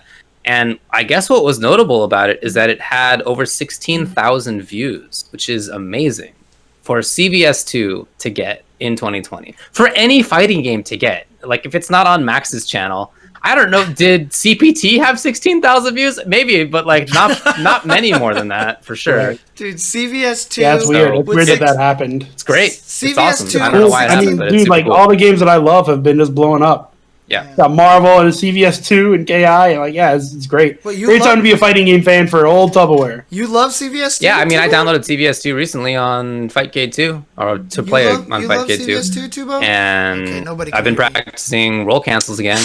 Getting the old roll cancel fire, yoga fire down. That's right, my top tier roll cancel that I got. Let me guess, you play Zangief, Dalsum, Honda, or something stupid. Yeah, I told you the other week that I play Zangief Dalsum Honda. Oh, did you really? Man, I actually didn't remember that. So More commonly Zangief Honda, Zangief Dalsum, or Dalsum Zangief Sagat, because I was like, I probably should play one character who's okay in this game. sure. But Can you guys Honda's hear me now? okay. He's fine. All right, that's it for Can you guys tournament hear me results. now? As far as upcoming stuff, there's a Kolosseum Ultimate event for Mortal Kombat 11 that's on Mr. Aquaman's channel, twitch.tv/Mr. Aquaman. They got a nice little match arena going on for it. If you'd like to play, you can sign up. Look at his Twitter. It's Mr. Aquaman on, easy. And also, 404 Esports Fundraiser tomorrow. This is a venue in the Atlanta area that has been doing stuff for the FGC there for a long time, but they're having trouble due to COVID. Nobody wants to come in and play. They're open. Obviously our government's doing this really stupidly. We're like, you're open, right? And nobody wants to go because not everybody's completely stupid about it. So your numbers are way down, but you still have operating costs. It's just a bad idea. That's what we have. And so they're losing money and they're not sure they can keep it going. Right. Tomorrow on twitch.tv/PokeChop50, so on PokeChop's channel, obviously a long-time Atlanta mainstay in terms of players, they are having a fundraiser. So they're intended just to keep it going. They say, to be transparent, we're tanking as expected during this rough stretch. It's a miracle ATL's FGC has carried us this far. Viewers can phone in during the stream, tune in, and thanks for your support. So please consider checking that out tomorrow. They are starting at 8 o'clock their time, that's Eastern time. Again, on twitch.tv/PokeChop50. So check it out. How about Atlanta? Help them out. Yep, that's right. And that's all I got. Cool. I think we lost James again. James, are you there? Can you hear me right now? Oh, dang. Wow. Okay. Yeah, for a while you guys lost me, and then I was just like waiting there, and then okay, now it works again. So okay. Weird. I'll see if I can figure out how to get this all set up next week, so I don't have to do this stupid 2 microphone thing. And figure out how that works there. So. Okay. Cool. But yeah. That's it. Again, for people asking, where in Atlanta is that? I don't know, but the name of the place is 404 Esports, and they have a Twitter. You'll never guess what it is. It's 404 Esports. By the way, literally O, not 404. 404 Esports. Cool. Yep. Just trying to spread the word, There's only so many venues that are left, and many of them are having trouble. Some of the ones that we have in LA that have been around for some time at this point have had to shut down, like Button Mash we talked about not long ago. So that's the kind of thing that's happening all over the country, and presumably other places too. I did talk to Gabe about Button Mash a little bit. He says it's not completely gone yet, that they have to do a reevaluation, and it really, this was before the election, and he said that it's really going to be dependent on the election on and if they can actually help small businesses as opposed to small businesses, so hopefully they can be helped. They say they'll do a reevaluation in January and figure out everything that's going on there. So I asked him if there's any way that we could help, and he said for now not really, but we'll see what happens. So Alrighty. All right, that's all I got. Cool. We did it. We did it. In the book. Congratulations, everybody. I feel like I'm like in this crazy position right now because I'm playing more fighting games than I've ever played before, and it's like I know I keep telling myself I need to cut them out and start honing in on certain ones, but it feels like the list just keeps getting bigger and bigger, and it's here's what you do, James. You take every other fighting game that's not Marvel, maybe an IKI, and you flush it in the toilet, and you just play those two. Yeah, I know. I feel like there's no reason to do anything other than the games that you really enjoy right now, because there's almost nothing in terms of commentary gigs. So like if you're thinking about like I should do this because it's like part of my work, it's not. Dude, come on, just play the games that you like. And if you really like, whatever, Marvel, I'm just playing Mortal and KI and Street Fighter 5. Even though there's 100 other games, there's no gig. Man. Well, I did actually get to have a Street Fighter gig this past week, but like in general, it's not even Speaking figuring of, it in. Just I've play the been games playing you like. Street Fighter 5. Yeah, you're playing Street Fighter 5. I've been playing Street Fighter 5, but I'm playing it because like I'm not competing in anything. Like I don't want to compete in Street Fighter 5, but do I want to make people mad about Honda? Yeah, that sounds fun. I like making people rage. I made this Laura rage quit, and I was crying laughing. It was so What good. did you do? How were you playing? I was just playing normal. She or he or whatever just got really upset that they couldn't get in on me. Oh, I just did a lot of neutral jump fierce. A lot of this, and then she would do her dumb dash and dash right into it, and then I go into full hands combo and a headbutt, and then I'd back off and start doing this again. What a dingus. He had no idea what to do. He had no idea. What if she had like a crazy good anti-air right Yeah, after right? You know, like, this dude had no clue. I just kept doing it. So, But yeah, was Kraken great. asks when I'm going to pick up Plus R again to whip out Johnny. I will never play Johnny in Plus R at this point in time because of the crazy decision by Daisuke Ishiwatari to change Misfinder from quarter circle forward to quarter circle back between games for no goddamn reason, and so the muscle memory is not going to work. So if I played Plus R, I would play Potemkin. I would just go with the Potemkin in Plus R. It's god, it's so weird. I am a muscle memory fiend, Kaushik, so like there's no way I could actually do it. Like it would, like sometimes I will play Street Fighter 4 and then I'll go to Super Turbo and I'll try to throw with jab and short, you know, and like there was the one time I was playing Mortal Kombat 9 and Marvel versus Capcom 3 at Wednesday Night Fights. I went from Mortal Kombat to Marvel and I kept launching people because I was trying to block.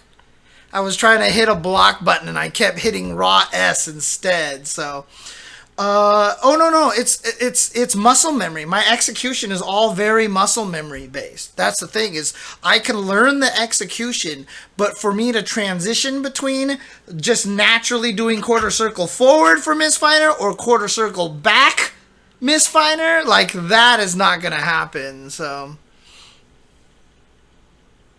well, I'm gonna go misfind myself some dinner. happy birthday to Toshin in the chat. Hey, happy birthday, Toshi. I know he's going through a lot of problems right now and everything, so I hope you're doing well. Everybody in the chat, wish Toshin a happy birthday and you know, wish him well. So Yeah, dude. Best wishes. I mean, I know it's a rough time, but yeah, best wishes, man. yeah. Oh, and there's Blind Gamer in the chat as well. We were talking about this. We should have him, you know, after we had our interview about accessibility, we should bring him on here so we can just talk to him about, you know, how he plays KI and such. You know, it's really impressive. He was in the tournament that I had just commentated, so yeah.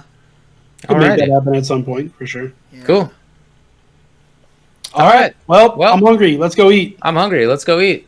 I'm hungry. Let's go eat. I've actually already been eating for like 3 hours. But yeah, I know. Let's go eat. What Bird about him. second dinner? Are you already birding them? I already had second dinner. I have not birded yet. I will bird right now then. All right, let's bird. Later, I'm going to guys. go play some StarCraft 2. I'm finishing up the story mode for it. Yikes. StarCraft 2? Whoa. I've just been playing through all the RTS game story modes. I'm not playing anybody online. Weird. I just want to see the story modes That's again. so weird. Why is that weird? Who plays You're weird. RTS story mode? You're weird. I want to know It's what like happens to like fighting game story Artanis. mode. I don't. I want to know how Artanis ends up doing. They all die, man. Everybody dies. Don't tell me that. I have no idea. I'm just talking. How crap. dare you spoil it?